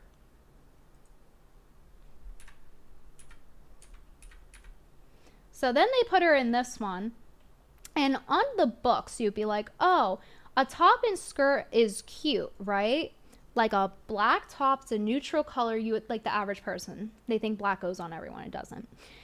Oh, like that's cute. Here's the problem with it. The shape of it for her body type, let me move myself. The shape of it for her body type does not work at all. They're bringing attention to the middle of her, okay? Now, I don't know who had the final say here. I'm assuming it's the stylist, considering that was his job to do that. So that's why I'm cutting Allie a break here. But her midriff is being showed off as if it's the highlight of her body. So someone who has like maybe an hourglass or pear shape would do this, hypothetically, if they were showing off their waist. But she's just like straight up and down. There's like, what are you highlighting? You're making her look wider by doing this. That's not how you play up her features. So all my attention, like the first thing I see when I look at her, first off, is the black shirt. She's very washed out. She shouldn't be wearing the color black. It's not a good color on her. I don't know why he said in the video it's a good color on her. It's not. Learn some color theory. Her hair is his reasoning. No, because when you look at her, her face is like kind of grayish. I don't know the exact saturation because it's not in person, but it's definitely lower saturation than the black shirt she has on, significantly, to the point where the first thing your eye's going to is that black shirt. It's not to her face. It's not to her nice light eyes, right? It's to the black shirt. And it's making her look really tired and really drained, like she just woke up. So we have that problem, where you're bringing the focus. We have a problem in color theory here. And we also have a problem in the silhouette. If you take a look at the skirt, it also makes her look wider. Why? Because the skirt is sitting low. Her waist is like up here. If you wanted to do that, it had to be tighter, and it had to be up here to make her waist look smaller. And the shape of the skirt, look, it's going out like that. So it makes her hips look very square. So I don't like this outfit at all on her. I don't. On someone else, maybe they could pull it off, but it's not working for her. And I think there's like a seam cut in the shirt right here. You see that line? That means her boobs aren't fitting where they're supposed to in the shirt. She shouldn't be wearing this shirt.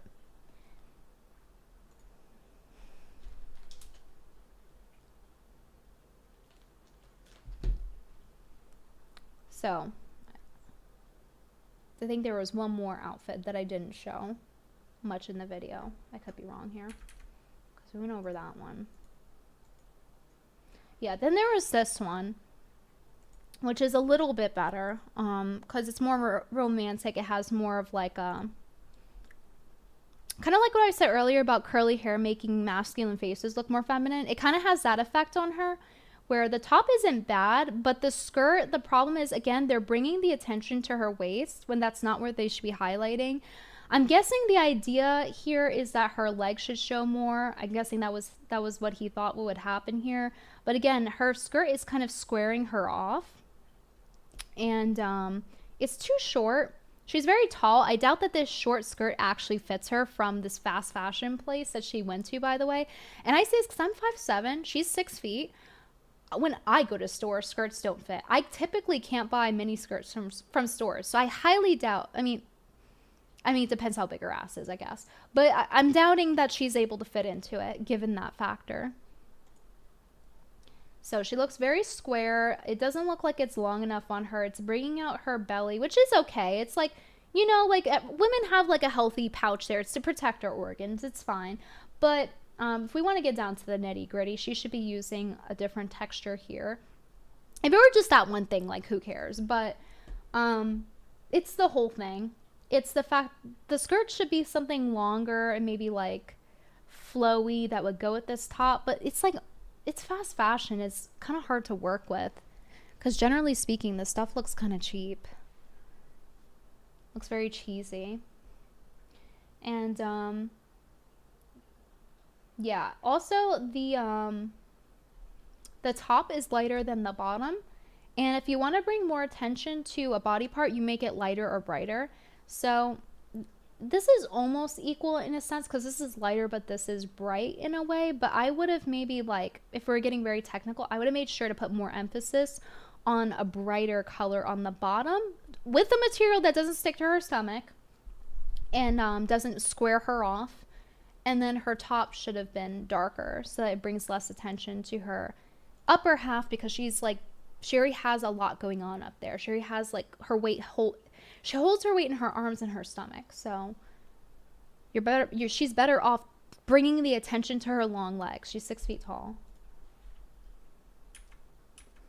So I think that was it for the outfits I missed. And this is just this like similar thing. Again, a silhouette issue there. This one was one of the worst ones. I was watching this with Sean, and he said that this was the worst one. So from a guy's perspective, that's what I was told. Let me know what you guys think if this is the worst one. He said he didn't like it because it looks like a bathrobe and it looks very frumpy, which it does. But I'm curious to know your guys' opinion there.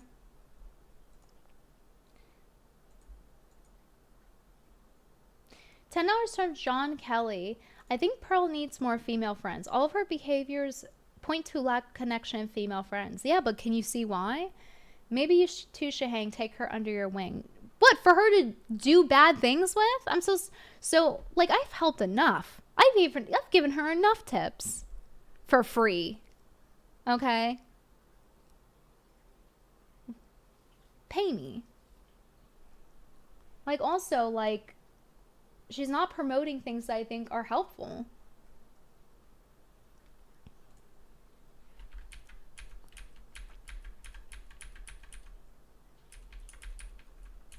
And here's the thing, Allie in the video, so like Allie understands like some basics of fashion. I would have did an off-white, not this shade of white, and a different shape, but it's still like a simple enough shirt to where you can kind of get away with it, even if you don't have every technical down. And you can see that like earlier she's wearing like this cute lilac cardigan. Right here, it's a cute lilac. The silhouette of it is cute and the colors are cute. Now, does lilac work for her skin color? No, it doesn't. But these colors don't work for Allie's skin color because it's making her look more orange and more yellowy. And that's what happens to me when I wear those colors. That's how I know. So she should be wearing different colors, probably some more soft, earthy tones, like emphasis on soft. I think Allie's probably a soft autumn like me because she's low contrast and her skin seems a little bit warmer, including her hair too. But she still has an idea, you know, she has the silhouette, it looks soft, it looks feminine. Pearl and this stylist have no idea. Just absolutely none. Anyway, I talked so much that my lip tint came off. But I hope that satiates you for now. Let's see. Oh yeah, so with the whole OkCupid thing earlier, like Pearl is referring to OkCupid, and it's like there's just so many things she got wrong in that regard. Anyway, the last thing from the interview I wanted to show, by the way,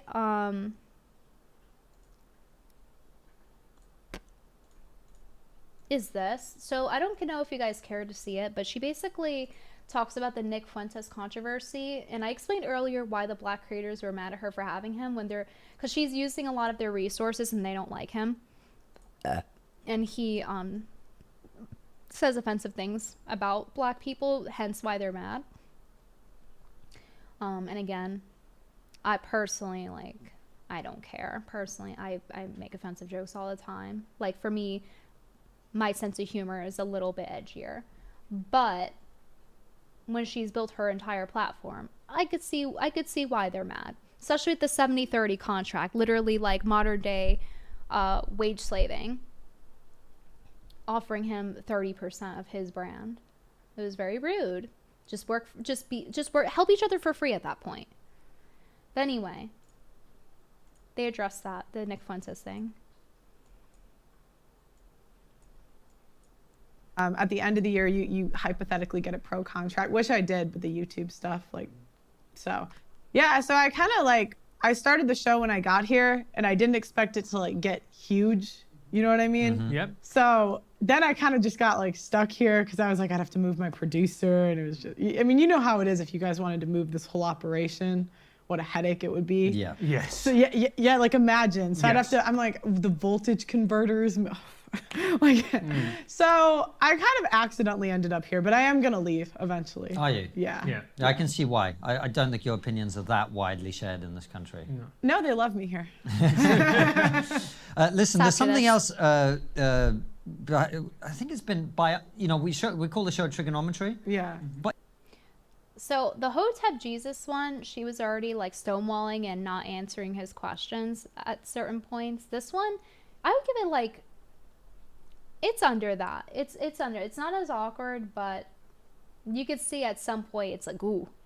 Well, even by our standards, this has been pretty triggering for a lot of people. However, there's something even more triggering that I do have to ask you about, because in between the time that we booked you to come on the show and you actually coming on the show, you had a guy called Nick Fuentes. Oh yeah, Nick.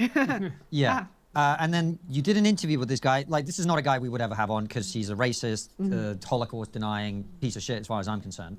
But you had him on, and then you took that interview down and apologized. So what happened with that whole thing? Oh, I can't talk too much. There's like legal things going on. There's legal things going on? Yeah, there's not with Nick, but just, yeah, but there's I have a video coming out about that whole thing. So you guys have to wait for the video.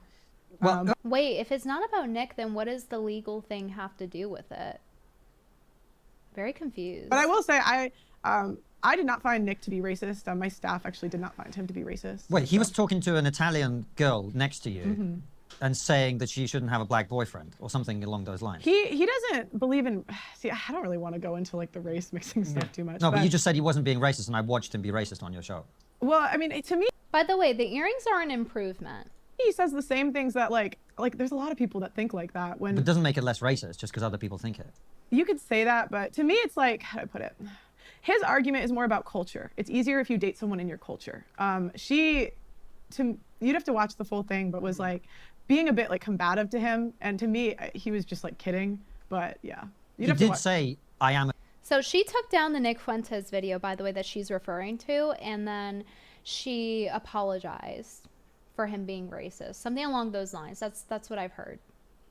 I've skimmed through the video. I didn't have time to deeply dive into it. I saw some clips from it, like him calling the girl. He said that the girls, like that, it was in context of the conversation of her calling him racist, the girl she had on, and then he responded with her, "Oh, aren't you Italian? Don't you have a black boyfriend? I'm sure they like that. The Italians love that." So it was something along those lines, and then she took it down, the video, the whole debate and video, and she didn't really push back on any parts that a bit racist were like more racy and offensive, basically. So black people especially, viewed her as kind of like condoning it. Even in that, and in fact, in your apology, you said that he said racist things. Well, there's a video coming out about all of that, but you'll see. It's coming out. Okay. Well, the reason I'm asking you is because it's kind of like a big deal that you had this guy on. Do you see what I'm saying? He is incredibly toxic. I'm just telling you my personal experience with him. We filmed hours and hours and hours of footage with him. There was that one, to me, if you watch the full clip, it puts it in a little bit of context. Yeah. But he was really polite. He showed up on time. Like, we just, yeah. He also... And honestly, he did a panel, and he spoke about his opinions on race mixing, and a lot of people agreed with him. Okay, but that doesn't change whether it's racist or not, right? But what I'm getting Do you think it's racist to like, because I'm curious, do you think it's racist like if I'm Irish and I say I want to date someone that's Irish, do you think that's racist? No, but if I say to you, you're Irish, therefore you shouldn't date a black man, that is racist, yeah. If you're Irish and, because when he spoke about it on the show, it was more about culture than race. But to me, that doesn't really work as an argument, Paul, so I'll give you an example. So it's interesting that you'll see later on they push her a little bit more. It's interesting that she already began it with kind of trying to pump the brakes on it by saying, oh, there's something legal, but it doesn't have to do it, Nick. It's like, okay, then why did you say that?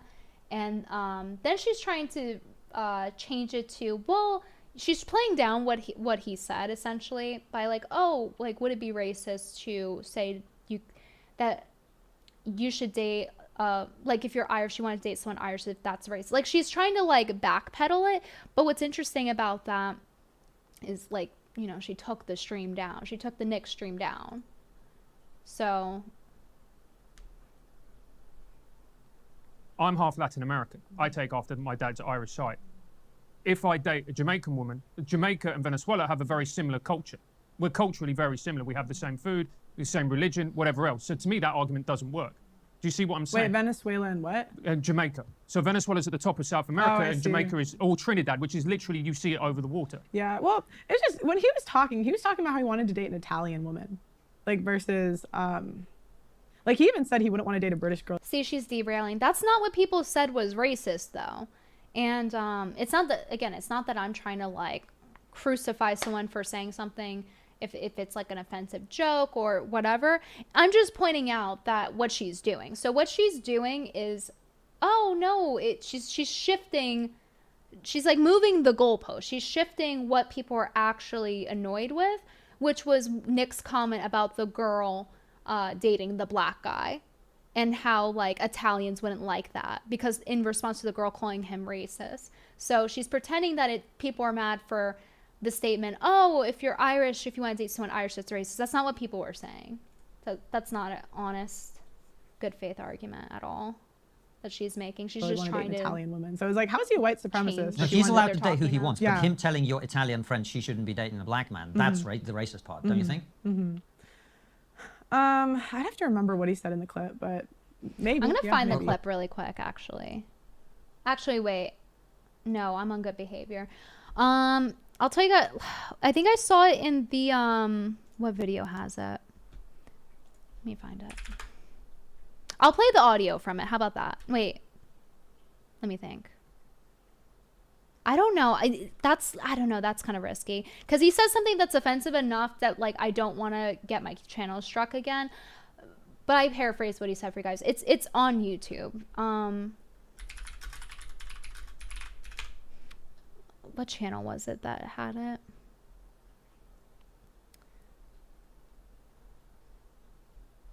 Trying to see where I found it. I'm scrolling. I don't remember the guy's channel name. He had it, like, right at the beginning of the clip.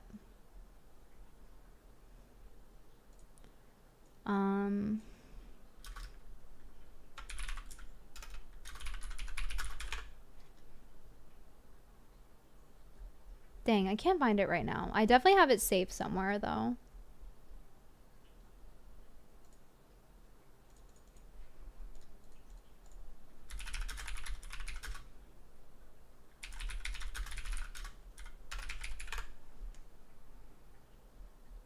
Damn, Google's search engine is, it needs some touching up. I find that in recent years, I can't find the things that I want to find. I'm gonna have to search, like, my channel history or something to find this.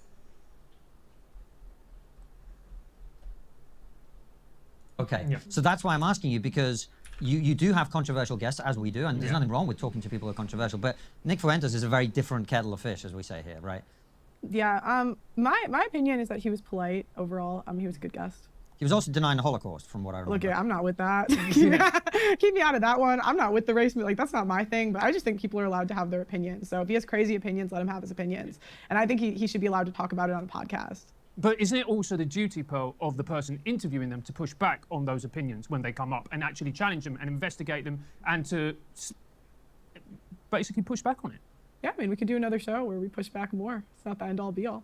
But surely isn't that the risk? Isn't that? I wanted to do, like, one with Dr. Umar, but he didn't want to come. Sad. Who's I don't know who that is. Dr. Umar has, like, the same opinions as Nick. Like, he doesn't believe in race mixing too. He's just black. So it's like that actually does not negate what she was being criticized for. She's like, oh, people are mad there is no pushback on this idea on a panel to debate ideas.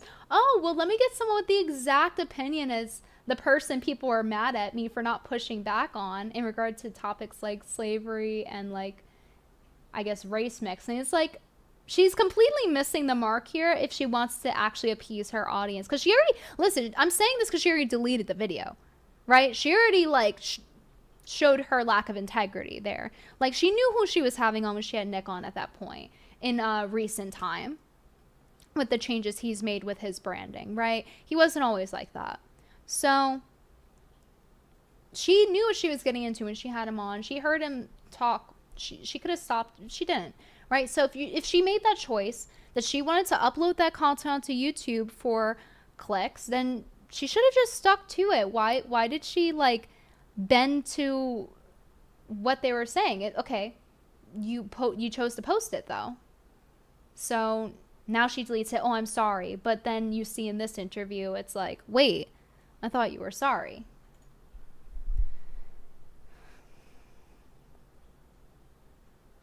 Yeah. It's like a common, Yeah, there are some people who believe that, sure. Yeah. But You know, when you were talking about I'm the not Holocaust siding with the soy him, jack. he was saying it's like slavery. That's not what's going on here. I'm pointing out that she's not being consistent. And she's showing a lack of integrity while just not making sense. If she chose to put that video up, in this specific case, she should have just kept it up. Now suddenly, oh, he's racist. Like, but she knew who he was having him on. She heard him speaking during it. Like, she still chose to continue. She still chose to keep it up. If it really was horrible and that's why she took it down and the criticisms were right, then why did she post it then? Like, she should have just kept it up at that point. It got embellished, and you were sort of going, I can see your point. And that's what I found a bit confusing, because then in your apology you said, well, I wasn't really educated on these things. Yeah. But it sounds like you're kind of taking that back again, now. There's a statement coming out on everything, so you guys just have to wait for it. Yeah. Yeah.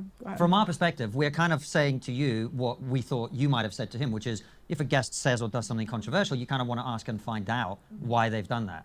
And we have to make, by the way, if this is coming across as confrontational, that's not the intention at all, because whenever I see a guest not be challenged enough on someone's show, I often think there, but by the grace of God go I, because we've had people on the show who've said controversial things, and I've sort of missed the moment. And I kind of didn't challenge them enough, and I felt bad about it afterwards. Yeah. I don't know if you remember, because you're not a political person, you might not. There was a guy called Darren Grimes who had a guy called Dr. David Starkey on. Did she smudge her mascara there? And he said something about how, of course, slavery wasn't genocide, otherwise there wouldn't be so many damn blacks in the West, right? And that got picked up by all the media, and they all had to go at him. And I just saw a fairly young, inexperienced interviewer, and Darren failed to challenge someone who he looked up Yeah, that could happen. to and respected on what was just a bad Just phrase. like having it go over your head. More than anything, right? So I totally understand why you may have missed something or not have jumped in on something. He's trying to throw her the escape rope, by the way. Watch that her you maybe response felt to that you it. should have jumped in on. But the reason that Francis and I would never have Nick Fuentes on is precisely because he says all that shit all the time. So if you were to actually challenge him on some of his abhorrent views, you'd spend the entire 3 hours doing that. Did you watch the full video? I watched some of it, not the Okay. full video. Yeah. Okay. I did challenge him at points of it. Okay, well, tell us about that. Tell us. I mean, well, we would know if the video were up to watch.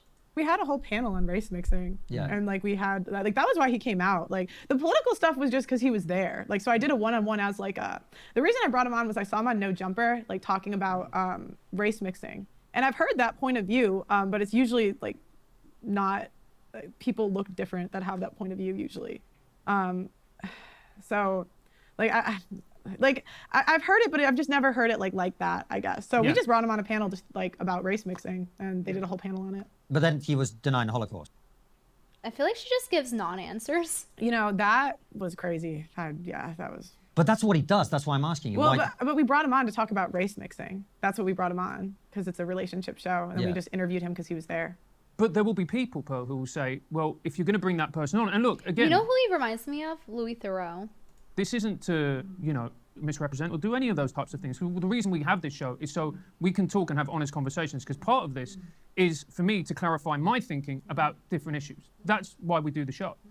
But part of it is also when you bring someone on, you can't also ignore that element of it. Do you see what I mean? I just don't know what you mean by ignore. No, because if you're not addressing the fact that he's a Holocaust denier, then you're ignoring that. Do you see what I mean? I mean, I don't agree that the Holocaust didn't happen. Yeah, no, that's reassuring. Yeah, good. Yeah, I mean, I was just listening to him. She reacts a similar way too in the Hotep Jesus interview. I'm just observing. Yeah. And I think you're allowed to listen to people that you might not agree with. And I think as women, we're more agreeable than men. So a lot of times you might take it as me agreeing, but no, I didn't. Well, you did say John so. Oliver. Actually, he looks like John Oliver too. Kind of like slavery, it's been embellished. I was talking about how people use atrocities to control people, and I was quoting Thomas Sowell, who's a black author. Who I'm said the same I'm a thing. big fan of Thomas Sowell. Yeah, so I was quoting Thomas Sowell and speaking about his ideas if people watch the full interview. Yeah. And I said that in the interview. Yeah. Well, And I was talking about how people use an atrocity to control people. yeah. So, but you don't think that's what happened with the Holocaust? It sounded like it based on what he was saying, but he's a well-known Holocaust denier. Of course it would sound like that. That's where I was feeling. Sorry, let me finish. At the time, that's what I was talking about. It sounded like some of Thomas Sowell's ideas, but... Did Thomas Sowell say that? Do I think that the Holocaust didn't happen? Like, I've heard people refer to his work a lot. no. That's crazy. Yeah.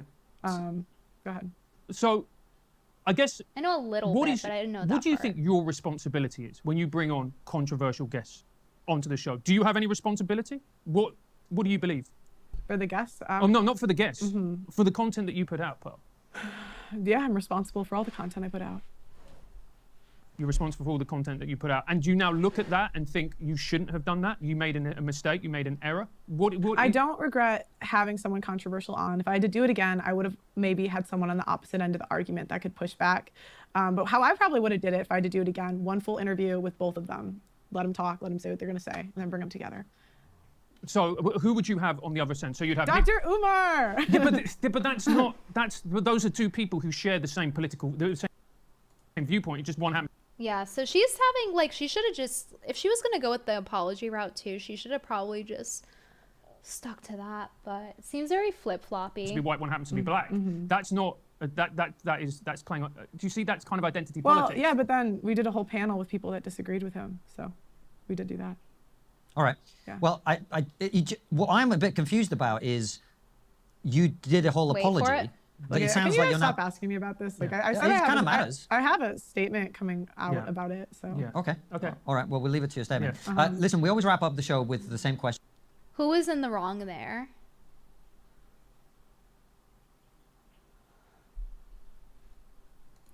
Good job, Britt. You made me like Pearl. You know, if that's what you got from it, if me telling you that she influences guys to do immoral things makes you like her, it says more about you than it does for me. Everyone was in the wrong. The soy jacks. So you guys think they should have stopped pressing her on it? I don't know. I feel like, yes, she's uncomfortable, but also, like, she's avoiding answering for something that she apologized for, and that is kind of weird. So I can see why you would want to answer that if you're like, oh, I'm so sorry. I think it's actually fair to try to get a straight answer out of her here when she keeps giving non-answers.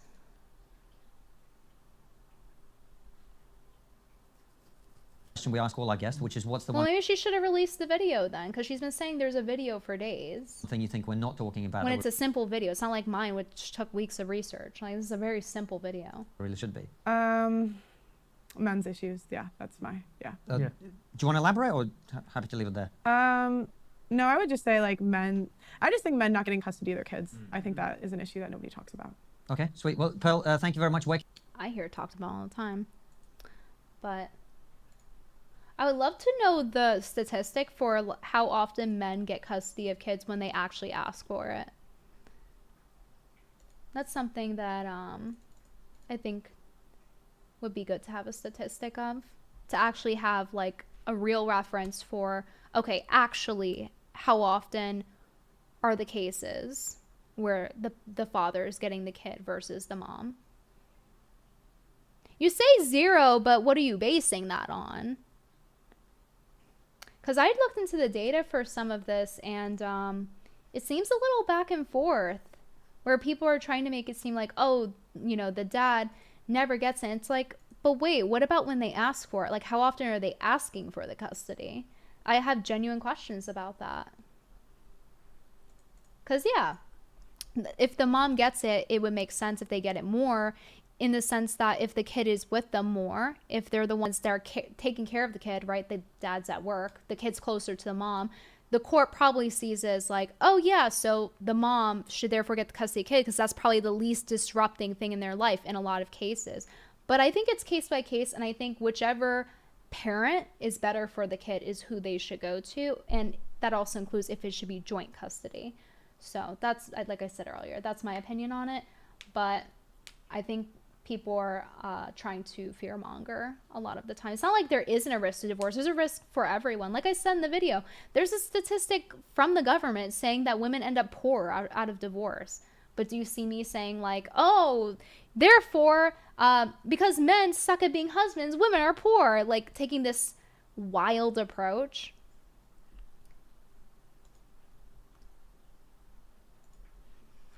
The oppression Olympics is real. It's been going on the past like 10 years. I watched a little bit of the Hotep Jesus interview. Well, I think you're gonna hit what algorithm hit though. Like if you see the algorithm, you know, it's like, hey, it's going this way, right? Like earlier when you're talking about the TikTok strategy, you kind of see what's working, what's not, and then what hits. You know, you're like, all right, that's a lane right there. I'm gonna hit that lane, right? So whether it's TikTok's doing, you know, quizzes or you're doing a house tour, you know, if you find a lane, you know, you're gonna grind it out. But I think it's in the content creation sphere because that's what all these things. There was something in this interview that I was surprised she said. I was like, damn, that was like, I couldn't believe it. Hold on. Right. And what was the other one? Okay, so I'm just saying, I feel like YouTube might nuke her for this. I don't even want to play it. I don't even want to play it because I don't even want to like. No, because like, what if it gets me in trouble for playing it?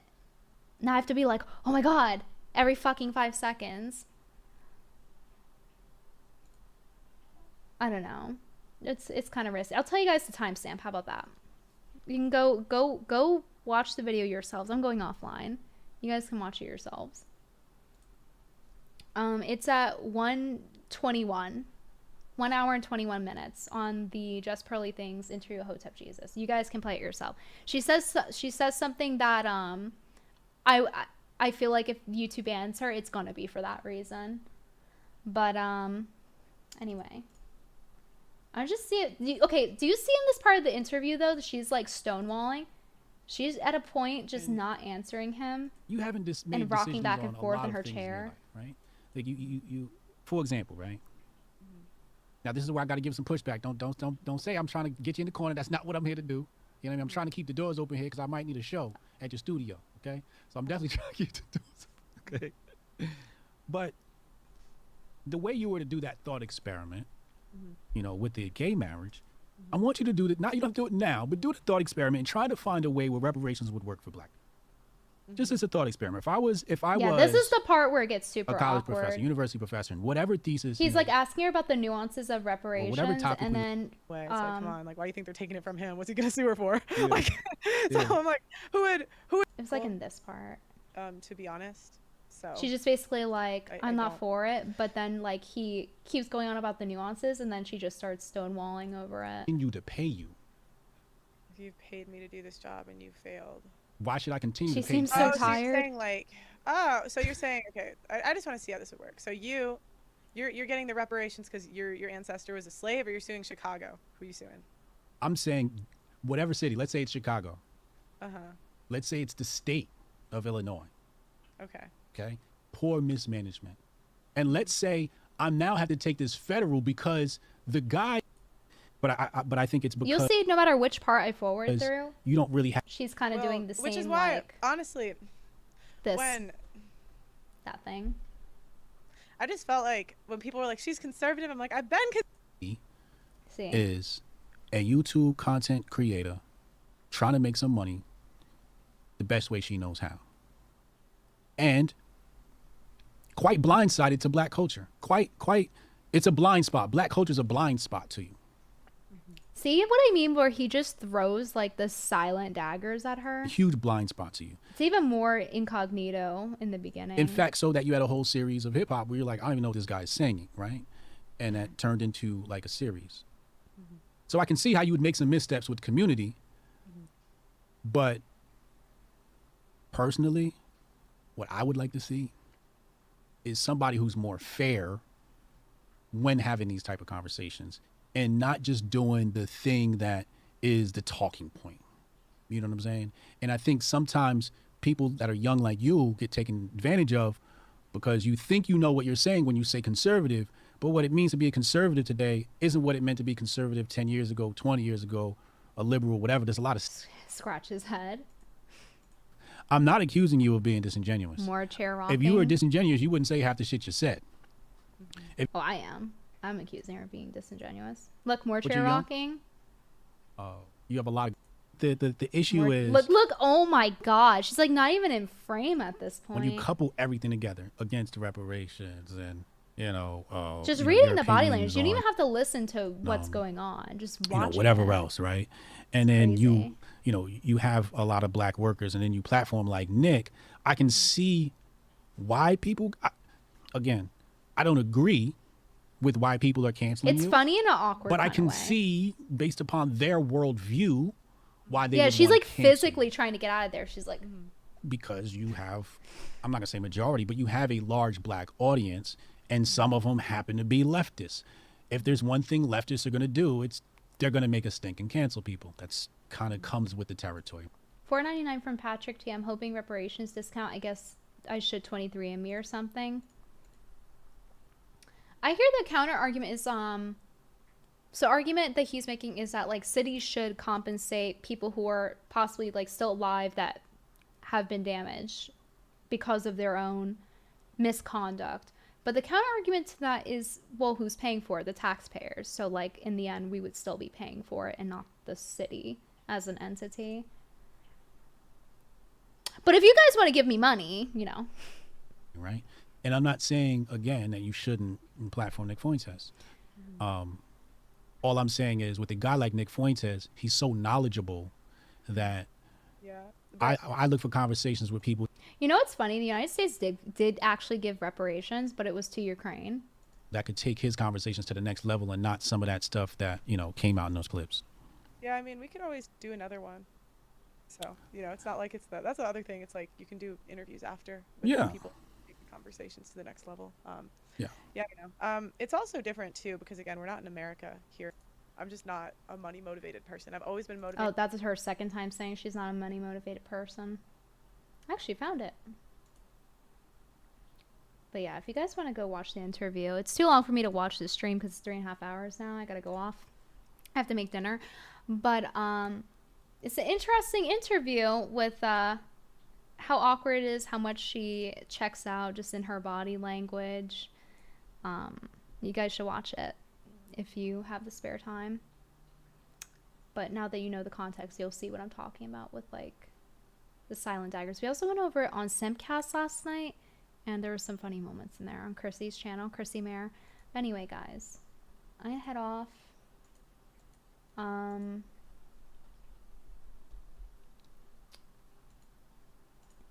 Have a good night, everyone. Subscribe, like the video, etc. Bye-bye. And follow me on Twitter.